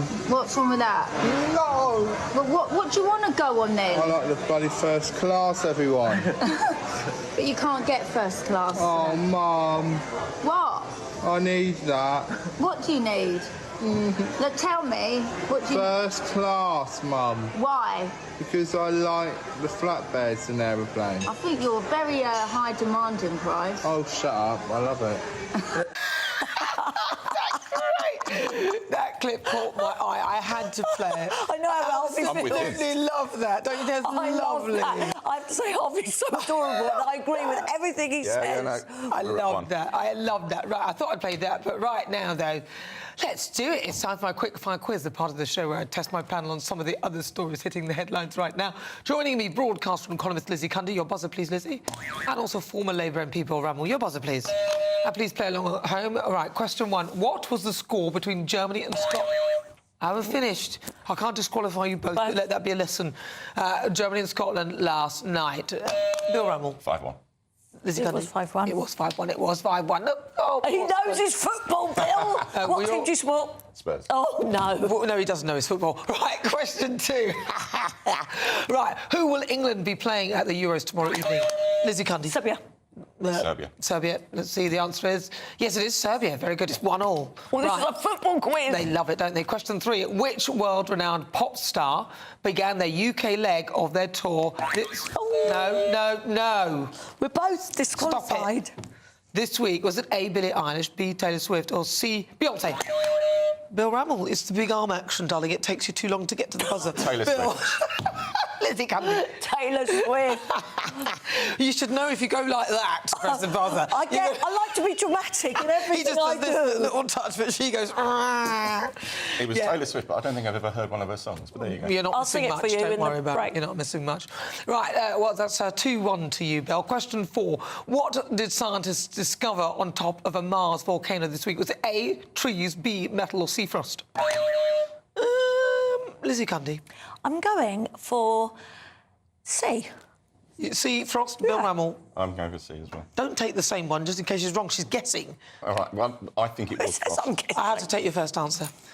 The answer is... It was frost. Very good. Thank you, David.